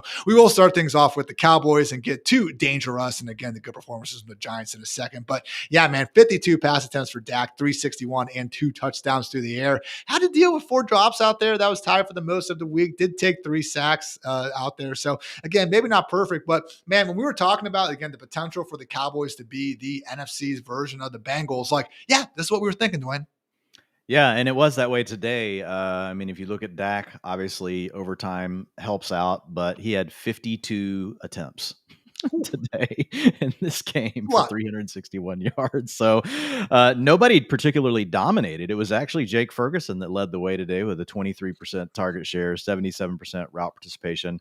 CeeDee Lamb, obviously, guys, came through with the most fantasy points of the receivers with 20.2 on a 21% target share. 21% target share may not seem like it's great, but when somebody drops back to throw the ball 52 times, it ends up working out pretty good. That's 11 targets if you're doing the math in your head right now. George Pickens was at 17% target share, and he ended up with 9 targets on the game. So, yeah, this is the kind of game that you're hoping for. The Dallas Cowboys defense does not look good, could not stop the Giants, which are not a juggernaut offense. This is a very good sign for this offense and what it's going to mean for these receivers the rest of the way. And honestly, like Pickens, man, like we know Pickens like is going to eventually come around, but it's nice when you get a game like this where he doesn't have the super high target share, but still ends up with the 9 targets just because the game script goes absolutely, bonkers, and he ends up with 17.8 fantasy points. I think Pickens is still going to be fine in more normal games as we move along, but today he really got saved by the game script. Again, Lamb led the way with 112 yards, but Pickens, man, one of the, I guess, like lower range outcomes. I think if you would have ran this simulation for kind of what the volume that went his way, like 100 times, I think he finishes with a lot more fantasy points, in a high percentage. So caught 5 of 9 targets for 68 yards and a touchdown, had 3 missed end zone targets, finally caught the 4th one late in the game, 2 drawn defensive pass interference penalties for 45 yards. And then actually had what I thought was a pretty iffy OPI. They even said so on the broadcast, that nullified a 19-yard gain later. So kind of similar rollout to Devontae Adams, where they're getting all these end zone targets, very, she and annoying to watch in real, very annoying to watch in real time. So it was good to finally see him get it at the end. So I'm with you, man. I don't know if Pickens is going to be this must start top 15 option, but honestly, if you take Joe Burrow out of the equation, which is huge, T. Higgins and George Pickens kind of profiling the same down the stretch for you. Yeah, I mean, I would take Pickens right now over T. Higgins just because I've got Dak Prescott. And like Browning might end up being fine, but if I got to choose, I'm taking Dak over, Browning. So. Absolutely. Also, shout out Kevontae Turpin, 4 catches, 47 yards, and a touchdown. Did suffer a neck injury, though, so keep an eye on that. Obviously, a super dangerous return man, but the Cowboys have been doing a good job getting him 5 to 7 or so, carries and targets per game. Dude is electric with the football in his hands. The other star of the show, Dwain Javonte Williams, proving week 1 was not a fluke. 18 carries, 97 rushing yards, 84 of which came after contact. Had a nice touchdown run and also caught 6 of 7 targets for 33 yards through the air. So Miles Sanders was a little bit involved, but man, 6 missed tackles forced for Javonte Williams. That was tied for the 3rd most on the week. Dwayne, if this was a random day 3 rookie, like a Jaden Blue, like Kyle Malone, like anyone else, people would be losing their minds. People will be going absolutely apeshit bonkers. 71% of the snaps, 69% of the rushing attempts, 25 fantasy points. I mean, guys, and we talked about it this week, he had to be in the top 24. Now for the season, he's averaging 22.7 fantasy points per game with a 75% snap share on an offense that we like. Miles Sanders is sitting here at 19%. Jaden Blue is inactive again. So yeah, I don't know what to say. If somebody doesn't, Javonte Williams is a mid-range running back 2, and he can give you running back 1 performances. It's very clear. I think the biggest thing that stood out to me with Javonte, obviously watching a lot of that game, being a Cowboys fan, he looked better than last week as a runner. Last week, I thought it was okay, got the yards that were there, put the head down, ran hard when he needed to run hard. He was physical, did those things. This game, while the lateral agility that we used to see from him wasn't quite there, there was a little bit of it. And he did have some explosive plays down the field. Also got a little bit involved in the passing game as well. That was one of the things I talked about in the utilization report last week. Guys, not saying he's going to come out here and, suddenly be a high-end target earner because we got all these other options, but he had a 12% target share today. And what keeps him alive is he's out there on the passing downs, man. He had a 60% route participation today. So he's out there playing in the 2-minute offense. He's getting tons of work. He's getting used across all the different things we would want. So Javonte Williams, man, is locked in as a mid-range running back 2. If you're redrafting today, how stubborn can people be around Javonte? He's got to be going, and honestly, somewhere in that range of where Chuba and those guys went. I think we prefer the Cowboys offense. Yeah. That's what I'm saying. We don't know if it's going to last. He could get hurt. He's been hurt. He could wear out. But we can say that about a lot of backs is the point. And I'm not saying that Jaden Blue's dead. Like if you've got him in a deep league, I'm holding on to Jaden Blue. But I mean, he's not even been active 2 weeks in a row, and he did practice last week. So not ideal. Look, I'm pretty sure I can rank 12 running backs I'd rather have over Javonte the rest of the way. I don't know if I can get to 15. James Conner, that's an interesting one, Dwayne. Brees Hall, like, I don't know. If Javonte's got a better role than either one of those players right now. Maybe it all disappears, but based on what we've seen so far, man, looking pretty good for anyone that took that late round dart on Javonte Williams. Meanwhile, for the Giants, Russell Wilson hopefully putting those again should he be bench talks to rest for at least a week because, man, yes, he threw a bad moonball interception in OT, but otherwise, man, looked fantastic out there. Best game we've seen from Russ in quite some time. 450 yards for the artist known as Mr. Unlimited. 3 touchdowns through the air on 30 of 41 passing. He even chipped in 23 rushing yards. So 13-yard average target depth, Dwayne. My man's just going out there and slinging it. Did take 3 sacks. We also had Jackson Dart come in for a few kind of designed run play packages and also saw Russ deal with 3 drops. So very, very great performance. Obviously, a lot of that was to Malik Neighbors, $167 and 2 touchdowns on 13 targets, continuing to look great. I was just surprised that the Cowboys couldn't figure out that, of course, they were going to throw deep to him. But hey, Neighbors a baller. Maybe it wouldn't even mattered. The real story, though, Dwayne, Wan'Dale Robinson caught 8 of 10 targets, 142 yards and a touchdown. Hey, I will say this. Pretty much the entire fantasy community and everyone that's been a fan of him, were wrong. A little harsh on Wan'Dale last year. His usage last year, though, was the most annoying thing. Okay. Again, I said it in the offseason. It was like when you watch him, he was running these pivot routes on 3rd and 10, like they were trying to score a touchdown from the 3-yard line. They're using him downfield now, and he's still earning targets. And lo and behold, with better quarterback play, he's making great things happen. How high up the ranks is Wan'Dale shooting up for you ahead of week 3? Yeah, I mean, I think we can't get crazy with it. But I think he enters wide receiver 4 territory. Like, if you want to put him in wide receiver 3, you can. Here's the challenge: like, how many games is Russell Wilson going to throw for 450? How many games is Russell Wilson going to throw for over 2? Putting Ian in charge of the projections.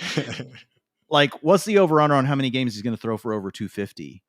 Like, I'm going to take the under more than I'm taking the over. Like, I just don't think defenses are going to give them the looks they had today. But having said that, yes, dude, Wan'Dale, man, like playing from the slot like he always has, but now suddenly with a 16.2 average depth of target today, now he's at 10.4 for the week.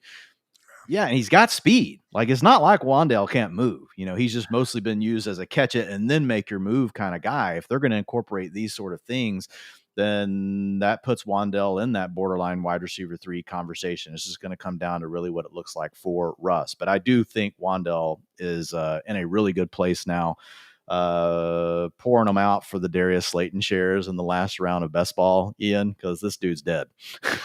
Hey. Right now so far. 98% routes. Way to go, man. 8.1 PPR points today. But definitely the forgotten man right now. We got so many targets going to Malik Neighbors and Wan'Dale. It's like you're just ignoring who had the most explosive play of the day, Dwayne. 52 yards to Darius Slayton. Yeah, doing Darius Slayton things. That's why you take him in best ball, because we know he can do that. But I honestly, if you would have told me that Wan'Dale's going to come out here and over the first 2 games have a 25% target share, I would have never drafted Darius Slayton. And if I knew they were going to be downfield. One other thing real quick on Russ, just continue to run around more. Averaging 27.5 scramble yards a game over 2 games right now, averaging 6 design rushing yards per game. So, I mean, Russ is out here doing vintage Russ, 33 rushing yards per game right now, man. Like, you add 3 points on to everything he's doing. Like, if he does somehow keep this up as a passer, like, obviously we know he's not going to throw for 450, but something's going on with these defenses, man. Like we said, it's bombs away. Either the offenses have just figured out how to attack it, or they don't care, or defenses are giving them different looks. But Russ took advantage today. For the record, I kid about Slayton. Yes, I'm with Dwayne. Would not be, drafting him as frequently in around 18 if we knew what we did now. And I will just say, Dwayne, in general, Wan'Dale for the future, kind of just rules of thumb. If we see a guy get 140 targets, no matter how dumb we think they might be, let's go ahead and just throw a late round dart at him if their price continues to be as low as Wan'Dale's was this offseason. So good stuff so far. To Dwayne's point, probably not going to get too many more efforts of this caliber from Russ, but hey, at least this one was pretty fantastic. Only other notes would be actually a potential changing of the guard in the backfield. Yes. Dwain was not the Tyrone Tracy show. Cam Scatterboo, RB1, come on down. Yeah, this is actually the biggest note from this game, other than the Wandell thing we just talked about. I think this is even bigger. We'll see if it sticks, but 51% of the snaps went to Cam Scatterboo. It was Tyrone Tracy that led the way last week. He still had 41.5%, so it was really down to two of them. Devin Singletary had 6%. Devin Singletary started the game, I believe, because I think I saw one carry. I swear to God, I saw one carry for 4 yards sitting there. The ESPN scoreboard was frozen, Blue guy. so I was staring at it. Oh my God, for so bad a little bit. Yeah. So yeah, the design rushing attempts, 55% of those went to Scatterboo today. And then if you look at the 2-minute offense, that did go to Tyrone Tracy. This kind of makes sense to me, though. It's like Tyrone Tracy, they kept making like the early down guy, and then they wouldn't let him play on pass downs when we know he's a receiver in college. Yeah. Is like kind of making my brain crazy. And so he was out there for 100% of the 2-minute offense today. That's Tyrone Tracy I'm talking about. But Scatterboo got 100% of the carries inside the 5 and 100% of the snaps inside the 5. The attempts, there was only one of them. There were a few snaps. So, Okay. So yeah, Scatterboo right now looks like he might be taking over that early down workload. We can't say for sure, guys, but the bottom line is Scatterboo looks like he's in the lead at this point. Last week it looked like Tyrone Tracy was in the lead. It could be a hot hand kind of thing. We don't know for sure right now, but it would make sense to me, at least, Ian, if they let Scatterboo be the short yardage guy, let him take more of the early down work, let Tyrone, and Scatterboo's a good receiver as well, but let Tyrone Tracy take the passing downs. I could see that as being a good plan, like on the way to split up the backfield. Rest of the season, I think we'd have to lean Scatterboo right now. Yeah, and it can be wrong by next week. Last week we would have said it was Tyrone Tracy. This is how some of these things go early in the week. I mean, early in the season. But yeah, I mean, Scatterboo's a guy that missed a lot of training camp with a hamstring injury, and we know that slowed him down. Coming out in week 1 was probably not fully prepared for that game. And then now you got another week under your belt and you're doing this. I think it's a positive. 13.9 fantasy points today for Scatterboo in a part-time role. Only final notes, Giants O-lineman James Hudson had 4 penalties on the first drive. Then got a fight on the sideline with some of his teammates after being benched. So other than that, though, really great game from Mr. Hudson. Also, Giants left tackle Andrew Thomas out again with that foot injury. Could be a little bit correlated to when we get to see Jackson Dart eventually, assuming Russ does fall off a little bit, again, once they do have their stud left tackle back in action. So Cowboys at the Bears next week. The Giants are facing on the Kansas City Chiefs on Sunday Night Football. Moving on, talking about those Bears, we had the Lions take them down 52-21, the Ben Johnson Bowl. Shout out to the Lions for covering a 6.5-point faves. The overcash here at 46.5. So Jared Goff, 334 and 5 touchdowns. Jahmyr Gibbs got back on track, 94 yards and a touchdown. Freaky fast 42-yard rush, 22.3 miles per hour, better than his mark of last season, the second best of this year. I'll reveal who actually was the fastest here in a little bit. Dave Montgomery found the end zone. Revenge games for the win. Amon-Ra St. Brown, 115 yards and 3 touchdowns. Could have had a fourth, but he was stopped at the 1-yard line. Please, for the love of God, stop doing the fake hamstring injury. It is driving me nuts, but that's probably why they do it. Jameson Williams, the most Jameson Williams line ever. 2 catches, 4 targets, 108 yards and a touchdown. Isaac Tesla, another sick one-handed catch. He now has 2-on-2 targets. Sam Laporta, the only guy that didn't go off. That was instead Brock Wright. Anything here, Dwayne? No, the Lions are the Lions. The one thing is that Jamo's really still just in his same role. We haven't seen that step forward so far. Again, we're 2 weeks in, but there was that steady drumbeat. He got paid, and we were wondering, like, could Jamo really, after last year being his first real full year, could he take a step forward? Amon-Ra St. Brown today just said, "Hold my beer, bro." 39% target share. Amon-Ra also had 2 rushing attempts today. So, no, nothing else to add. Like, it's the Lions offense, and if you were worried about it, well, now you don't have to be worried about it anymore. They're going to score a lot of points. In Baltimore on Monday Night Football next week. Again, get your popcorn ready for that one. Pretty much any and all of these guys, get them in your lineup. And it would be cool to, again, see how many straight targets Tesla can go, making sick one-handed catches. Over on the Bears side of things, Caleb Williams, 207, 2 touchdowns, 1 interception through the air. Honestly, had another one he just kind of tossed up. It was a pretty horrible decision. Got bailed out on a roughing the passer penalty that, again, was just more of a high hit than anything egregious in the first place. Took 4 sacks out there. Did chip in 27 rushing yards. Dwayne, I'm not overly encouraged about the real life progression at all through these first 2 weeks. I mean, let's Me face it, neither. Ben Johnson, outside of the first drive script, hasn't been doing much of anything. And the first drive was mostly Caleb Williams scrambles and making stuff happen off script. And then the second one, like, okay, Roma Dunze was wide open. It didn't seem like some sort of crazy window dressing thing that made him get there. Very underwhelmed by the Ben Johnson experience in Chicago so far. That said, I am happy to see that Caleb Williams bad real life games this year. At least they'll have a lot of fantasy points.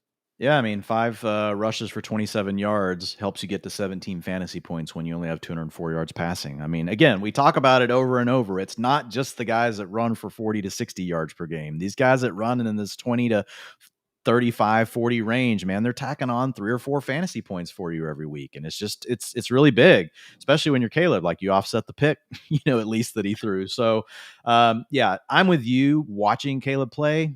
I'm not feeling it, but he's still coming through because of the archetype of the player he is. And here's the other nice thing. He could still progress. Like, we have to remember, like, some of these new offenses, Liam Cohen, Ben Johnson, like some of them can end up still really clicking. Like, as the thing goes along, it can sometimes take these things a little bit to truly get going. So we'll see where it lands. I am with you though. I'll take the fantasy points. Not super impressed with Caleb. I am impressed though, Ian, with Roma Odunze. Roma Odunze, dude, like, we're 2 weeks in, averaging 23.8 fantasy points per game. Rarely leaves the field. 96% route participation. Dog, 30% target share right now for Rome. So look, we need Caleb to throw for more yards, but if you can keep getting 30% of the targets, like, you're going to be fine. Like, it's going to be tough to do that though. At some point, DJ Moore is going to get like some of his targets. If we ever get to a situation where Loveland or some of the other rookies start getting more playing time, that could be a challenge. But right now, man, it's all Rome. But look, this is a guy that was a high draft pick for a reason, and I think we should take it at face value. I mean, he's breaking out right in front of us, and it's happening. And hey, if you drafted Rome Odunze, you should feel really great about it right now. And they still can't figure out how to use DJ Moore, man. I feel like I'm watching the Shane Waldron offense. They're throwing them useless screens again. And like the whole thing that was killing me, man, they're like, oh, they're using DJ Moore running back. Waldron did that last year. It didn't really work that well. I have no doubt that Ben Johnson is better than Shane Waldron. But again, I just feel like it's been shoved down our freaking throats. Pause about this, all freaking offseason. So I'm with you, man. Incredible from Rome. And I mentioned, yeah, honestly, both of his touchdowns, he was kind of uncovered on crossing routes, but whatever. 128 yards, wasn't uncovered on all those. 11 targets. Dude, he's running the routes we would see from JMO last year, but he doesn't have Amon-Ra St. Brown to challenge him for the targets. Like, he's running the JMO route tree. Those are the plays JMO was scoring on last year. Rome has the Amon-Ra St. Brown and Jameson. Oh God, we just don't quite have Jared Goff slinging on the rock right now. Don't tweet that. Don't tweet that, not. Social team. Maybe after I get some wine, I'll tweet it. 111 unrealized air yards for Rome Dwain. He left some meat on the bone out here. So again, right now, DJ Moore, far bigger concern. Luther Burden continues to be just doing nothing. How big was the split between Cole Kmet and Colston Loveland? Couldn't even get a catch, drafting them in the top 10. Do we even have 10 receiving yards yet this year? Dude, Cole Kmet had an 80% route participation, and Loveland was at 50% with a 3% target share. Loveland scored 0 fantasy points.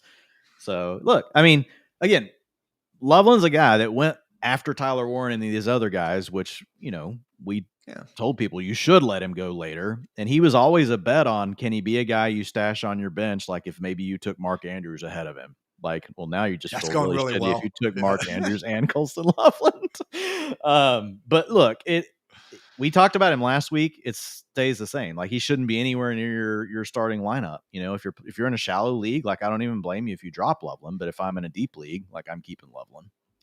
Okay, and that's fine. I don't think we were expecting 150 yards and 2 touchdowns out of the gate, but 12 yards in 2 games, Dwayne, I don't feel good about that. No, I don't either. Like, he shouldn't be near your lineup. Again, it's just we're 2 games in. That's the only thing I can say is, again, I'll just repeat it.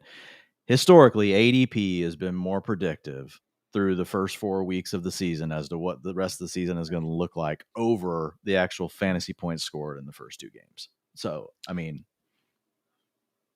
yeah, we'll fair see. enough. We will see indeed. DeAndre Swift, 63 yards on 12 carries and a touchdown. Again, he ripped off some good runs. Also lost a fumble. That wasn't cool. 3 catches, 6 yards. Kyle Monunga, a little bit more involved here. Dwayne, was it a situation where it was more so blowout, or did we actually see a bit more of a 1A, 1B emerging? Yeah, so today we did have Swift like pushed out of that bell cow role. I will say this though, it was 62% of the snaps, and actually, so he was still pretty much 69% of the attempts before the fourth quarter. I don't know when I have to click on the fumble to see when that was. So I don't know if it was triggered by the fumble or by the blowout loss. I don't have that data in front of me, but what I can say is before the fumble was in the first quarter. Okay. I couldn't remember. So it didn't seem to really impact him. So there is a chance that was just really more of the fourth quarter blowout thing. But I think it does show us that now we didn't have Roschon Johnson healthy scratch in this game, healthy scratch, which I think is another positive for Monungai. I think Monungai right now, we say, is the running back 2 in Chicago if you're interested in that sort of thing and making sure that you got the cuff to Swift. Okay, I think he actually was active. He just legit didn't play a snap because I looked the injury report. He didn't have a designation. He wasn't listed as an inactive. So that's even okay. Yeah, it's not good for Roschon. He didn't have he didn't have a snap. So yeah, and he wasn't listed. Yeah, he was not listed on the injury report. Like he was fully practicing this week. So he got removed off it. Yeah. Final note, guys. I know we just said a lot of not great things about the Bears. If I were to try to say a glass half full thing, the Vikings and Lions both finished top 7 EPA allowed per play. It's a situation where we know they're well coached. I mean, they can cause problems for any offense in the league, let alone one, to Dwayne's point, who is still trying to get their feet inside of a new offense. So they are facing the Cowboys next week. You would like to think that could be the sort of game where we see Caleb and company look a little bit better on a down-by-down basis. Moving right along with the Seahawks take it down to Steelers 31-17. Seahawks won outright as 3.5-point dogs. Over cash here at 40.5. So Sam Darnold, 295 and 2 touchdowns through the air. Wasn't perfect, 2 sacks and 2 interceptions. But man, Dwayne, not only did he get JSN going with a $103 himself, but Cooper Kupp, Undertaker meme, still going out there and doing the thing. Maybe not looking like prime Triple Crown 2021 Cooper Kupp, but I'll tell you what, man, maybe the Steelers just are this bad. But Sam Darnold, as much as again, he didn't light up the stat sheet in week 1 against the 49ers, it was an okay enough performance. And again, just late game strip sack. That sucks. It happens. But I will say this, Sam Darnold through 2 weeks has surpassed my expectations. I am more optimistic about this passing game and overall offense moving forward. Yeah, and this is one we talked about last week that, like, look, he's going to throw for over 150 yards. It's not like he looked terrible in that game against the 49ers. It's just the way that the game plan ended up working out last weekend. And we saw it different today. And man, good God, Steelers, like what the heck is going on with the pass defense? Like what a wreck. But yeah, you mentioned JSN doing JSN things, man. Look, 19.3 PPR points, 33% target share. Yeah, it wasn't the 59% from last week.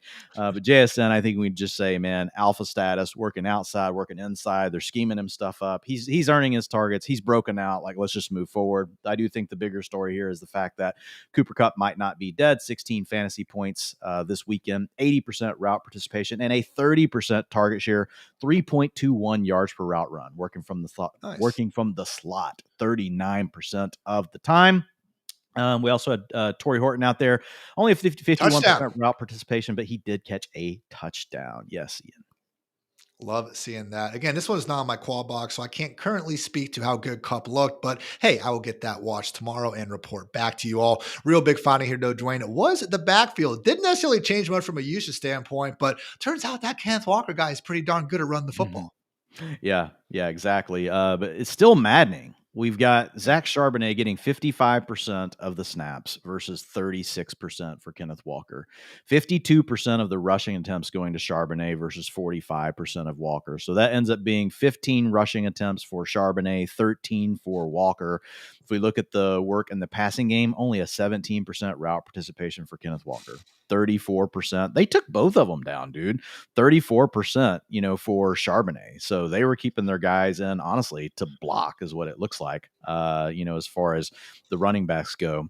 And then if you look at the 2-minute offense, 100% of it went to Charbonnet. So Charbonnet still has a larger role. Kenneth Walker, to your point, looked really good. He averaged 8.1 yards per carry. Charbonnet averaged 0.7.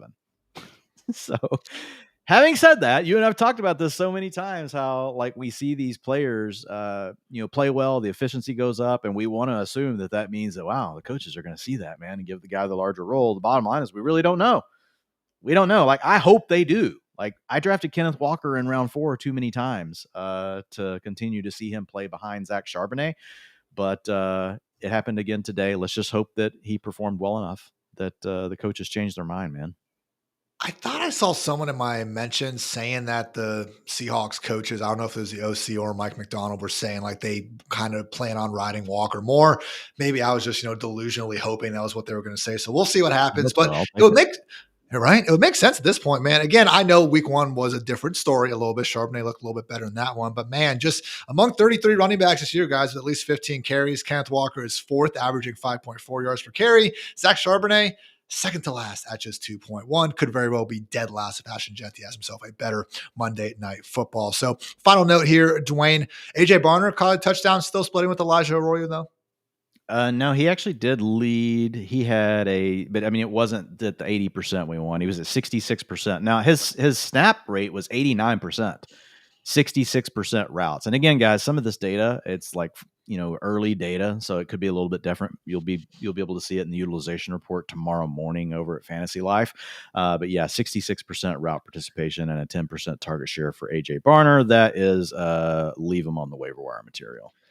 Seahawks facing the Saints next week. JSN, start it and forget about it. Kenneth Walker moving up the ranks, and we can feel a little bit better about Cooper Kupp and even Sam Darnold in the right format. Over on the Steelers side of things, Aaron Rodgers, 203, 1 touchdown to DK Metcalf. Grown a man grab. Actually made 2 of them. Unfortunately, that was pretty much it. Only 20 yards on the day, but again, was cool seeing him get a revenge game score as well. 2 touchdowns. I will say one of them bounced off Calvin Austin's hands in the end zone. The other one was like a desperation 4th and 10 at the end of the game. So wouldn't penalize him too much for that. That said, NFL low 5.2 yard average target depth through 2 weeks, guys. This is a very dig and dunk offense. And when Arthur Smith is able to design some shot plays against an unsuspecting defense, you'll have some performances like week 1. Generally wouldn't be expecting too many fireworks from his passing game. Otherwise, it's DK Metcalf and then everyone else who we do not really care about. Big story here, though, Dwain, is the backfield, which may not ever include Caleb Johnson ever again after he let a kickoff bounce off his hands and then he rushed to go cover it. No, he went jogging off the field, which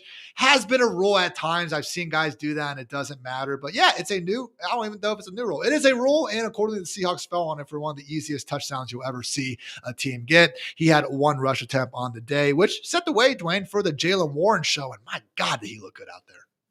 Yeah, I mean, 58% of the snaps today to Jaylen Warren, 70% of the team's rushing attempts. He had 14 carries versus 5 for Kenneth Gainwell. So Gainwell had 25%. You mentioned Caleb. He had the 1 carry.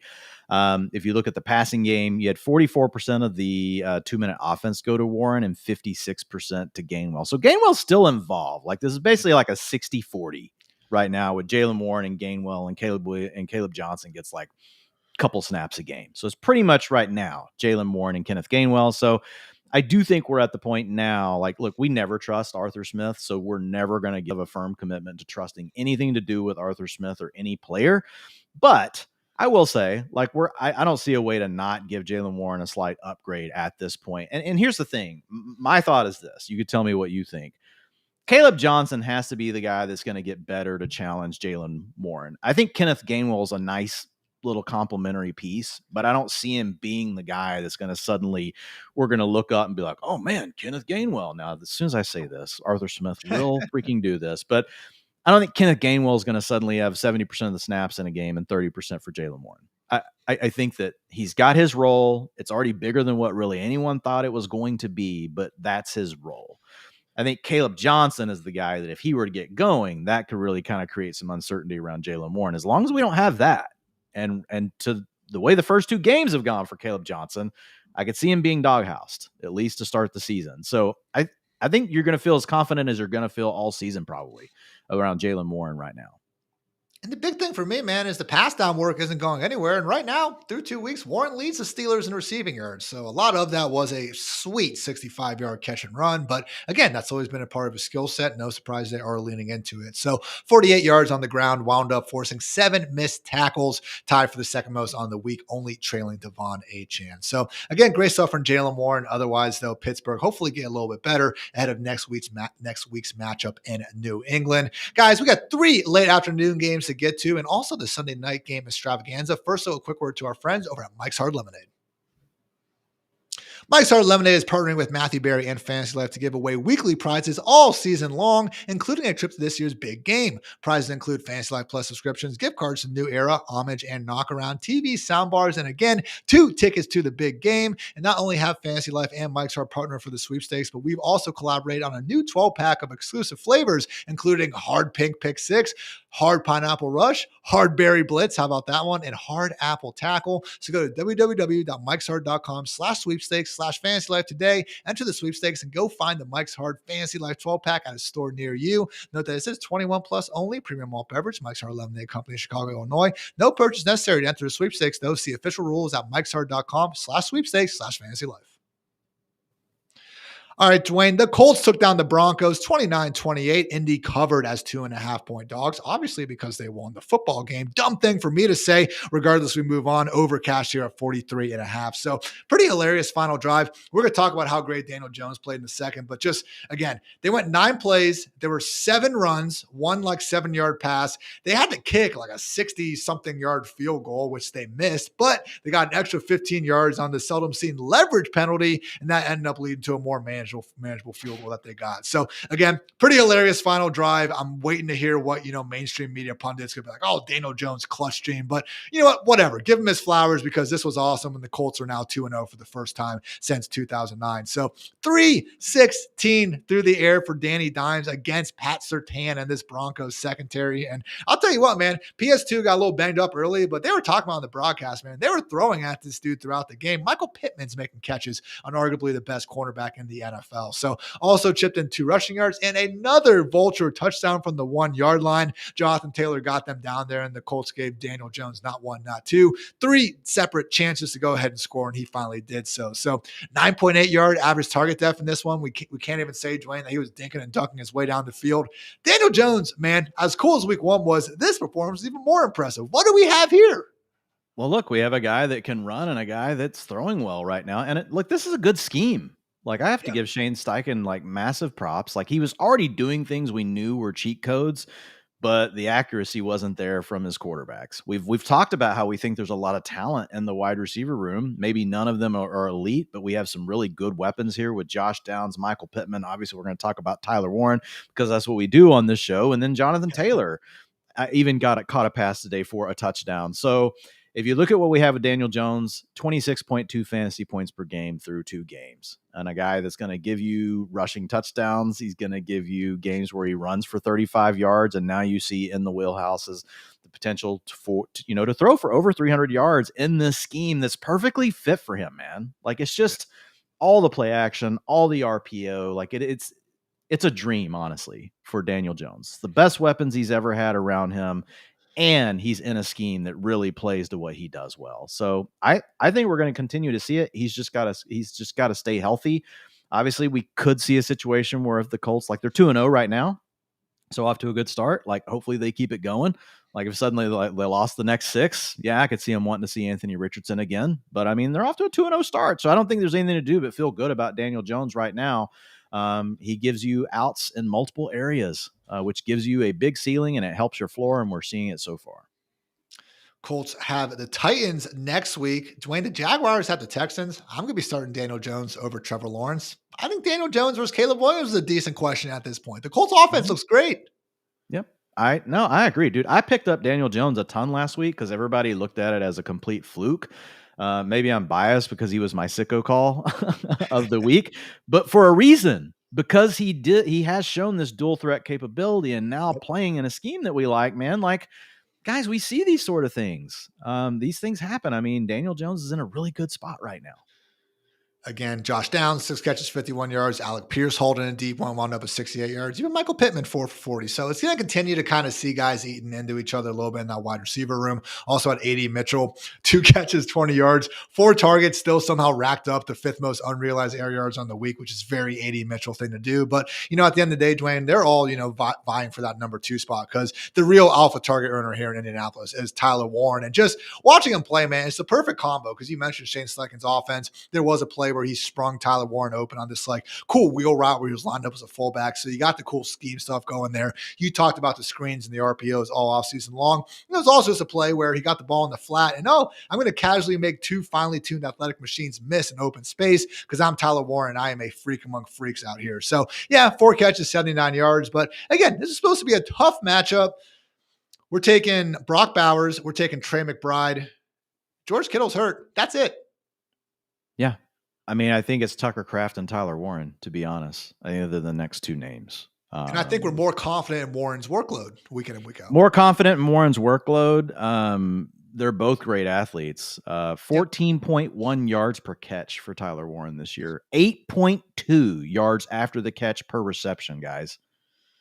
Dude is absolutely balling out right now. He just hasn't scored the touchdowns. Like, most tight ends, you get 60, 80 yards from them, you're freaking elated, right? You want the touchdown on top of it. So Tyler Warren looking really good, leading the team through 2 games with a 26% target share. Michael Pittman is behind him at 21%. Josh Downs behind that at 18%. Unfortunately for Josh Downs, even today, wasn't able to get to a 70% route participation because this is a team that as long as they're in close games, they're going to use the multiple tight end stuff. And then that bumps the slot wide receiver off. Mostly Josh Downs is getting on the field in the 3 wide receiver sets, but continuing to prove he's an absolute freaking baller. 28% targets per route run this season for Josh Downs. That is just behind Tyler Warren at 29%. So really good weapons. All points back to Danny Dimes, in these players that he's getting to play with right now. And Alec Pierce, while we don't love him and think he's his high-end target earner, he has a role. He stretches out the defense. He can beat you. If you give him single man coverage, he can beat you deep. And then you mentioned Adonai Mitchell, is a guy that just rotates in and out. There's just a lot of weapons here. Haven't even mentioned the one that just had 215 freaking total yards. Jonathan Taylor chipped into receiving score, as Dwayne mentioned, had a 68-yard run later. I was honestly just surprised that anyone tracked him down at all. So again, really starting to live up to the idea that he could be this year's Saquon Barkley by getting down to the 1-yard line and watching his quarterback sneak the ball in for the final 3 feet. But man, Dwayne, he looks good out there. And this is the first time really since that 2021 season that we've seen a fully healthy Jonathan Taylor inside of the early weeks of the year. So get this, man, recorded a ball carrier speed 22.38 miles per hour. Yeah, that's the fastest since Raheem Mostert in 2020, man. Jonathan Taylor, again, we don't need to go on and on about it because guess what? You drafted him. You're already starting him anyway, but move him up the ranks. And if you drafted him, kudos to you. Well, look, you knew that again, the health is huge, but you knew that you were getting a guy that was probably going to get touches on the ground. What you didn't know is that you were buying into an offense that was going to look this good. Yeah. And that is unlocking everything here. Jonathan Taylor scored 29.5 fantasy points today, guys. 29.5, had 25 rushing attempts, played 93% of the snaps, not leaving the field. 86% of the design rushing attempts went through Jonathan Taylor. The only thing that's hurting him is what you talked about, letting Daniel Jones get the carries, at the 1-yard line. He's probably going to have to keep dealing with that. I think they're kind of bought in to doing that. But other than that, man, doesn't leave the field. Offense playing really well, and he looks as good as he has in 3 years. You're elated to have Jonathan Taylor, even if he's not getting a ton of targets. He had a 6% target share today. There's so many other guys he's not going to get a ton of targets, but you at least know Danny Dimes is willing to check it down if he needs to. And it's hilarious. They just 2 straight weeks now, they are not covering this guy in the flat. Probably should do that because he's about to run away from you if you don't. DJ Giddens remains the recommended handcuff. Just don't go crazy, guys. Tyler Goodson was once again out. He practiced in full on Friday, though, before being questionable. So pretty soon we should know again how locked in DJ Giddens is into that, pretty valuable handcuff role. So again, great stuff by the Colts. Go crazy, Indy fans. Dwayne and I were saying before the show, probably should be considered the favorites to win the AFC South at this point. They will travel to Nashville Nashville next week. Meanwhile, with the Broncos, again, sucks that they took this L here. The offense did look much better, though, Dwayne. Still didn't see Bo exactly, airing it out too much, just a 5.3 yard average target depth, but had an awesome deep ball to Troy Franklin on kind of a broken down scramble drill play, threw 3 touchdowns overall, hit Marvin Mims down the sideline on a real nice throw, found Franklin later, and then even got Adam Troutman, of course, because those of us that drafted Evan Ingram cannot have nice things. So good stuff from Bo. Really, though, Dwayne, the star of the passing game was Mr. Troy Franklin, man, team high 9 targets out here. And hey, an example that as much as sometimes preseason usage can lead us astray, sometimes it also turns us on to some really good last round picks like Troy Franklin. Yeah, man. Look, I mean, we can say we're sorry for Trevion Henderson, but we did give you names like Tyler Warren and Troy Franklin, so we get some things. Franklin, man, 88% route participation led the team today. 24 fantasy points, 30% target share led the team. He had a 6.7 average depth of target. They put him in the slot today. 61% of his routes came from the slot. Ended up with an average route depth of 6.2, like 3 RPO targets. He had screen targets. Like, they're just dialing stuff up for Troy Franklin. His touchdown was a cool design kind of look where he just kind of floated out into the flat based on the way he started off his route and nobody really took him. So dude, Will's up.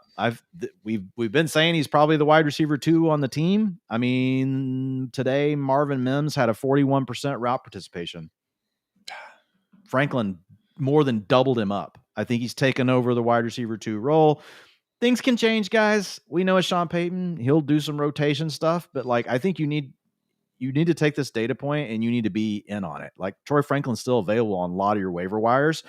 I think you need to be aggressive with it. And look, he was a guy that fell in the draft, Ian. I know that you didn't think he was a first round pick. Neither did I, really. And we didn't really understand why were people saying he was a round 1 pick, but we were both surprised to see him fall to round 4. And now he's playing with his old college buddy. So yeah, I think Troy Franklin is in for, he's the wide receiver 2 in Denver, and we like it. Guys can get better as they play more professional football. What a freaking crazy concept that we do see come to fruition. So I hear you. Look, Cortland Sutton's going to have more than 1 catch and 6 yards, more weeks than not moving forward. Wouldn't say it's going to be the new norm for Troy Franklin. But again, hey, sure seems like they're not giving the full-time role to Marvin Mims. Pat Bryant isn't taking the step forward that we expected. Evan Ingram also is not emerging as this lead target getter, nor is RJ Harvey. So right now, 56% routes for Evan Ingram today. Can't start him right now, guys. Can't start him unless you really just hate, yourself. Yeah, yourself. That's what I was looking for. Thanks, Dwayne. Running back room, J.K. Dobbins, 15 touches overall, racked up 85 yards and a touchdown, continuing to look good. And R.J. Harvey, man, just continuing to take a back seat. Also joining Travion, and I forget who else we had on, starting lineup probation. Yeah, J.K. Dobbins, 46% of the snaps, and then you hear Harvey's at 32%, but Tyler Bidet. Did you know that's how it's pronounced, Ian? Bidet. I didn't think I'd have to find out, Dwayne.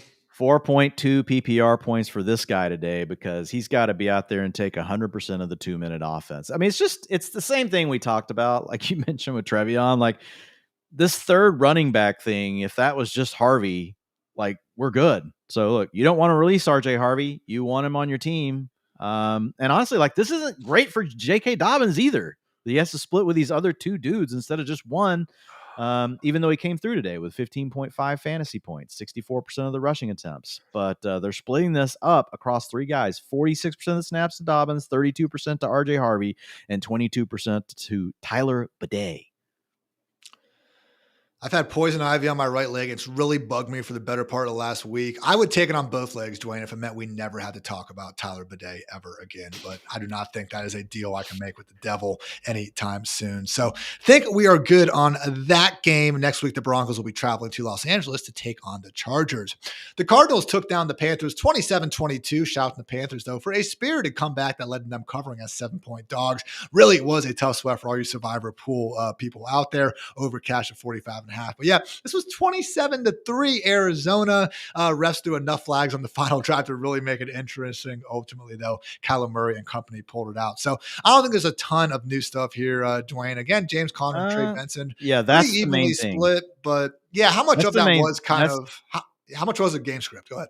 Well, I think that's the main thing here. 52% of the snaps to James Conner, 48% to Trey Benson. But the thing that was really interesting is Trey Benson took over the 2-minute offense. Like that wasn't on my bingo card. 55% route participation, so that bested James Conner. Now he only had 18% of the rushing attempts, the design rush attempts. 61% of those went to James Conner, but this is a positive for Trey Benson. Like if they see him as being a guy that has a 3-down skill set, that just gives him more outs. And if for some reason something happened to James Conner, now the contingent value of Trey Benson is suddenly higher. It does feel like they're trying to really split this up a little bit more. And it could potentially be, hey, let's let James Conner have the early down stuff, and we're going to get Benson involved in the pass game. And it wasn't just a few plays. Like I'm looking at the 2-minute snaps, it's 6 plays. So it wasn't like it was just like one. So yeah, I thought that was very interesting, and that's a big positive for Trey Benson. So even if you're in a more like medium-sized league, like if you can, and if you're thinking, hey, I need like an upside stash play, I think Benson's quickly becoming one of the better names, because we heard in the offseason from Matthew Berry, the whole 1A, 1B thing. Then we heard it again right before the season started from James Conner. And now, like, as far as the snaps go, we're seeing it pretty close in this second week. And now this passing down duty for Trey Benson. Well, when they were using Amari DiMercato, who was active in here and had like a snap or two as that kind of 2-minute guy, or at least a pass down specialist last year. And he's just completely uninvolved at this point. So unless he got hurt. Conner, I didn't look to see if DiMercato got hurt, but I don't think so. It was the same thing last week as well. And I don't even think he was able to get an offensive snap. So it really is a 2-headed backfield right now. I'm surprised to see, to your point, Benson have as much, I guess, standalone touch counts as he's getting right now. And, James Conner, he scored these 2 short touchdowns, I should say, these first 2 weeks, but just 3.2 yards per carry, guys. That is 27th among 33 qualified backs. He's a downgrade. Yeah, he is. Connor's a downgrade. I don't see a takeover coming, but still. Yeah, and famous last words. We said that about Charbonnet. Well, a little more investment for Conner, I feel like, and he's not throwing away the job. I would be very surprised if Trey Benson completely unseats. But I think you are already probably totally surprised that this is 50-50. Yeah, I mean, I am. It's not touch-wise, though. Yeah, but I mean, still, snaps. I mean, we care about those. We care about the passing opportunities for Conner. Like that, this hurts him. Like, because he's a good receiver out of the backfield. I mean, this takes him from being a 15 to 17 fantasy point per game guy to being a 12. Like, it sucks. So, I mean, you're starting Conner over Benson, but the fact that Benson's already forced it to this point, like, I think pretty quickly is pretty impressive on his part. I'm just saying it's 23-11 carries in favor of Conner. It's 7-5 in favor of Benson. Targets over 2 weeks. So still James Conner, but yes, lowering him in the ranks, not ideal. James Conner owners, I have him in a few leagues, so I can certainly cry alongside with you guys. Otherwise, Trey McBride caught 6 or 7 targets, 78 yards, because he is a beast. Marvin Harrison Jr., unfortunately, just 2 catches on 5 targets, 27 yards, dropped a 15-yard comeback, did rack up 38 defensive pass interference yards, so gotta love that those count for fantasy points. Oh, wait, they don't, and I'm once again sad, Dwayne, because it looks like we're once again dealing with a boomer bust wide receiver 3. Yep. I don't have anything to add. That's what we're dealing with. He's got a 20% targets today, 97%. He's out there, but he's just not an alpha dog like these other guys. He's just not. He doesn't get the same kind of targets, and you can put some of that on Kyler. But like he's very highly dependent on these shots down the field. We thought maybe some progress in the mesh play in week 1. Didn't see as much of that. Drew Petzing, I don't know. I don't know where to put the blame, but it is what it is. Marv is a boom bust player. I was so hyped when Marvin Harrison Jr. got that screen last week. I think Michael Wilson had 2 today alone. He did, and he scored on one of them. That was sweet. Marv had a really good block on one of the screens. So that was fun. Way to be a good teammate, Marv. Way to be a good teammate. Maserati Marv. Sad. With the Panthers, again, down 27-3, so take these stats with a grain of salt. But hey, Bryce got up to 328, 3 touchdowns through the air. Did lose a fumble, took 3 sacks through a pick. Again, hardly the world's cleanest performance, but it was at least, Dwayne, a step enough in the right direction to believe that Tedero McMillan can, in fact, be the alpha wide receiver 1 baller that we believe he has a talent profile of. He accordingly caught 6 of 10 targets for 100 yards, had his weekly unreal one-handed catch that unfortunately didn't count. This one was out of bounds, but again, just talent oozes from the sky. The problem is when you're in an offense with just noted red zone maven Hunter Renfrow, there's only so much you can do, Dwayne. Yeah, man, that was crazy. Hunter Renfrow had 3 end zone targets today. Xavier Legette had 2. Jatavian Sanders had Leggett had 2, Jatavian Sanders had 1. We had 0 end zone targets to T-Mac. Now, T-Mac obviously led the team with 10 targets today out there doing this thing. Still gave you 16 fantasy points in a PPR league, so you're happy you have PPRs. You got 13 out of him. Yeah, dude, like, Ted McMillan's a really good player. Now, some of this was kind of like the Cowboys. It was a volume-induced kind of game. It was a 19% target share for Tet, but Bryce threw the ball 55 times, I want to say. He was 35 of 55. Just freaking airing it out, man. And obviously the game script was a big part. But yes, Hunter Renfrow with a 17% target share did outscore T-Mac with 23.8 fantasy points thanks to those 2 receiving touchdowns. Fun stat from Underdog's Hayden Winks. Xavier Leggett now the first wide receiver in NFL history with negative yards on 8+ targets. So 0.8 PPR points today on 8 targets. -2 receiving yards. Dwain, congrats. More receiving yards than Xavier Leggett today. And congrats to you listening as well. We appreciate you. Like, subscribe, rate, all those good things if you're into it. So Panthers facing the Falcons next week. Again, we're loving T-Mac. And at this point, Dwain, it's hard not to be loving Chuba Hubbard. Yes, he is getting some garbage time pass down work. It was another receiving touchdown where, again, things that it's hard to be too impressed with when you're down multiple touchdowns in the fourth. But again, the fact he is getting those, now I understand that. Yeah, the Panthers aren't going to be running away with positive game script a lot, but the fact he's still managing to put forward passable RB2 performances in these hellhole hellacious game scripts, man, that is good. And it's what you need. If you're going to be in games that are going to be trailing, you need to have the passing down work, and he's kept it. 75% route participation today. 100% of the 2-minute offense, guys.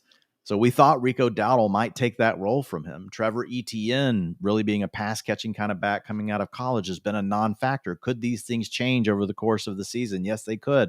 But right now, Chuba Hubbard still has the passing down work. And in those situations, what happens? The defense is trying to take away the deep ball. What does the quarterback do? He checks it down to the running back. Chuba Hubbard had 11% target share today. So this is all positive for Chuba because that's what insulates you from bad game scripts. So if the Panthers can get into leading ones, we know he's probably going to be the running back that scores the touchdowns, but at least up until now, he's also the guy that gets to stay on the field and get some of those kind of junk, some of those garbage time receptions as well, or at the end of a half, which is saving him. Real quick, Jatavian Sanders, 9 targets, 54 yards, full-time role? 60, let me get back over there. 64% route participation. So Tommy Trimble's still getting out there, 34%, and then Mitchell Evans a little bit too. Yeah, Tommy Trembles.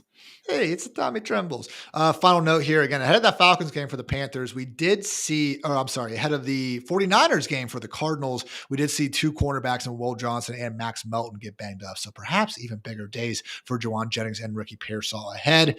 2 more games. We appreciate you guys hanging out with us on the Fantasy Life Show. Eagles took down the Chiefs in Arrowhead, the Super Bowl rematch. Eagles covered as 1.5 point faves. The under cash here at 46.5 because of course it did. But man, Dwayne, pretty much status quo for the Eagles. Saquon looked explosive out there. Good to see. 88 yards on the ground and a touchdown. Just 101 passing yards, though, for Jalen Hurts. Pressured on 48% of his dropbacks. But again, just such a lack of creativity in his passing game. Like they hit a deep ball to Devonta Smith for 28 yards. That was just a really cool, contested catch. But man, that was 28 yards. We had the awesome Jalen Hurts dime to Jahan Dotson downfield in week 1 for like 50 yards. That was sweet.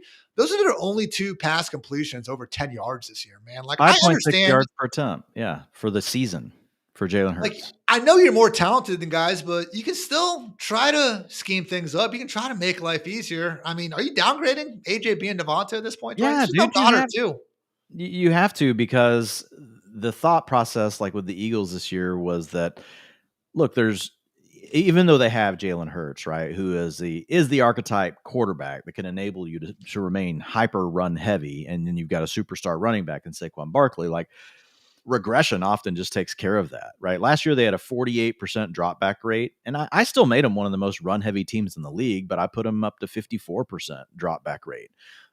That's wrong so far. And if that's wrong, then it sucks for AJ Brown. And it sucks for Devonta Smith. A.J. Brown had a 38% target share today, guys. He had 8 targets. Unfortunately, Jalen Hurts was in some of this. If you go back and watch some of it, some of them they were trying to force in there. A.J. Brown wasn't necessarily open either.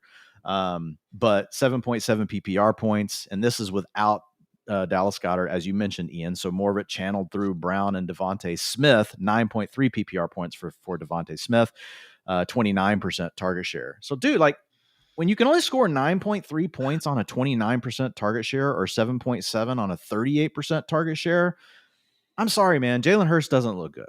Jalen Hurts, if he didn't have the tush push, like we wouldn't even want him in fantasy football. Yeah. We wouldn't. He does. But he does. I get it. He does. But it kills all these other players. And the Eagles have they feel that they can just rest on this stuff. And I mean, this is Nick Sirianni. This is what he wants to do. Hey, dude, how about you do the Shane Steichen stuff? Like that offense looks pretty cool. You guys used to work together. Saquon did, in fact, have yet another play where he got down the 1 yard line. Rest assured, though, Jalen Hurts was the one to get his tush push across the goal line. So seems like, Dwayne, you are far less willing to buy low on AJB and Devonta Smith than, say, BTJ and Travis Hunter. Well, they're still talented players. No, I'm willing to buy low. I'm buying BTJ over those guys, but I'm taking both Eagles over Travis Hunter probably. Okay. I mean, I'm still willing to buy low on talented players, but like something has to change with the offense. And I honestly feel like it has to come from the outside. The Eagles don't want to change. Yeah. I think it takes the Eagles like getting their ass kicked 3 games in a row. And who's going to do that? No one. Exactly. So it sucks. Like they can just sit here and rest easy about it and just keep this. It's the most boring crap shit offense. I'm so sick of watching it. Like it just makes me want to vomit. I mean, their OC, Kevin Patullo, has, spent every year of his career in Philly since 2021. So adds up there. Here's to hoping that next week, just for the sake of our fantasy teams, the Rams can beat the ever-living dog shit. And Eagles fans, this is not me trashing the team. I'm really not. But you have AJ Brown, you have Devontae Smith. I'm sure you want to see those weapons as well. And you want to know that if you do get in a shootout at some point, you got the gear that you can hang there and you can, go play with anybody. Now, again, I know this worked last year. So, I mean, the Eagles are a loaded team and I respect the front office. They have massive, they've stockpile of talent, at a lot of different positions. So major hat tip to them. But this offense is so uncreative and so gross. And hey, last year through 4 weeks, Eagles were 2-2. They scored 15 and 16 points against the Saints and Buccaneers. Then they went ahead and formed one of the more well-rounded juggernaut teams we have seen in recent memory. So still very early. Win is a win is a win. But yeah, be a lot cooler if you guys were throwing the ball around with a bit more creativity and efficiency. Over with the Chiefs side of things, Patrick Mahomes, 187 yards, a touchdown, and a pick through the air. I guess you can call it a pick on Patrick Mahomes. In reality, he hit Travis Kelce in the hands, but for whatever reason, Travis Kelce decided to not catch it, got it to the Eagles, and then decided to walk down the field. So overall, great vibes. Kudos to him for just screaming every time he caught a 10-yard pass, though, out there. So, yeah, that was cool. Shout out to Buckeyes left tackle Josh Simmons, though, for saving that touchdown, chasing it down. 18 miles per hour, guys. Third fastest O-line speed by an offensive lineman over the last 2 seasons. Shout out Next Gen Stats. So Mahomes did chip in 66 yards and a touchdown on the ground. I'll say this, Dwayne, everything you just said about the Eagles offense, I feel like also applies to the Chiefs. At least in Kansas City, we can use injuries as an excuse. Yeah, I agree. I mean, Patrick Mahomes right now is saving you with his scrambling. The dude scrambled for 66 yards today, scrambled around for yardage in week 1, averaging 24.1 fantasy points per game right now, mostly off of his legs. I mean, now he looks better than Caleb Williams, but it's kind of similar. He's averaging 222 passing yards per game. And to your point, yes, it's to not really having good weapons. I mean, it sucks, like the injuries that they've dealt with. Now, maybe we'll get Xavier Worthy back sooner than we thought. I know he was doubtful this week, but was practicing a little bit. And they said there's a chance that he plays next week. That kind of scares me with a guy his size. I worry he's going to get re-injured. But, man, if he can get back out there and help the team out, that would be fantastic because it was a step backwards, this week for Marquise Brown. Went from, having an 8,000% target share to 17%. Travis Kelce led him with 21% today, scored 10.1 fantasy points. Tyquan Thornton, was really like the biggest playmaker they had. 79% routes only, but 13.9 PPR points. He's kind of their Darius Slayton, like the guy that can work down the field. So, yeah, man, they need to get healthy. They need Rashee Rice back. Hilariously, Mahomes made one of the worst passes I've ever seen of his career when there must not have been a defender within 30 yards of Tyquan Thornton. And then just before everyone could kind of clip it and make fun of him, he went ahead and hit Thornton for a 49-yard touchdown on a very nicely thrown downfield ball. So we will not hold that one against him. Dwayne mentions Xavier Worthy perhaps being back soon. Ian Rappaport did report that the Chiefs believe he is, quote, looking good to play in week 3. So scares me a little bit too. Again, might be a situation where we rank him more so as a wide receiver 3 just to see I don't what's want to play going him on. if I don't have to. We'll see what happens after a week of action. Any other updates on the backfield, Dwayne? The touches didn't look great, but it was nice seeing Pacheco at 60% snaps. I mean, Pacheco's led 2 weeks in a row in the snaps and in the rushing department. 60% this week of the snaps, 53% of the rushing attempts, but it's 10 carries to 8 versus Kareem Hunt. He did get the 2-minute offense today. Pacheco did 83%. So I think there's some positive things here, but still just like doesn't look very good, man. 2.2 yards per carry today. I don't know, man. Like it's just this whole offense. It's like you said, something's off. They need something else to help open things up. So I think if you got to pick a guy that you're willing to, if you had to jam him in your lineup for the Chiefs right now, it would be Pacheco, but I'd rather not be messing with any of these dudes. I don't want to blame Matt Nagy for everything, but, if you wanted to do that, I wouldn't necessarily say it's a horrible idea. So let's move on to Falcons, Vikings. First, though, it's our DraftKings closing lines. Football fans, the NFL season is here, and I have teamed up with DraftKings Sportsbook to get you in the game with an incredible offer. Right now, new customers who bet just $5 will get $300 instantly in bonus bets and $200 off NFL Sunday Ticket from YouTube and YouTube TV. That's right, new customers bet $5, get $300 in bonus bets plus $200 off NFL Sunday Ticket. All you have to do is download the DraftKings Sportsbook app and sign up using my promo code FANTASYLIFE. The crown is yours. You can stay locked in all season long and use your bonus bets on same-game parlays for a shot at even bigger payouts, or feel the momentum swing with live betting as every drive unfolds. And if sports betting isn't live in your state yet, no worries. You can still play DraftKings Daily Fantasy for real cash prizes. So here's the play. Download DraftKings Sportsbook, sign up with promo code FANTASYLIFE, bet just $5, and you'll get $300 instantly in bonus bets plus $200 off NFL Sunday Ticket from YouTube and YouTube TV. That's promo code FANTASYLIFE only at DraftKings Sportsbook. Thanks to DraftKings Sportsbook for sponsoring this. Let's make this NFL season one to remember.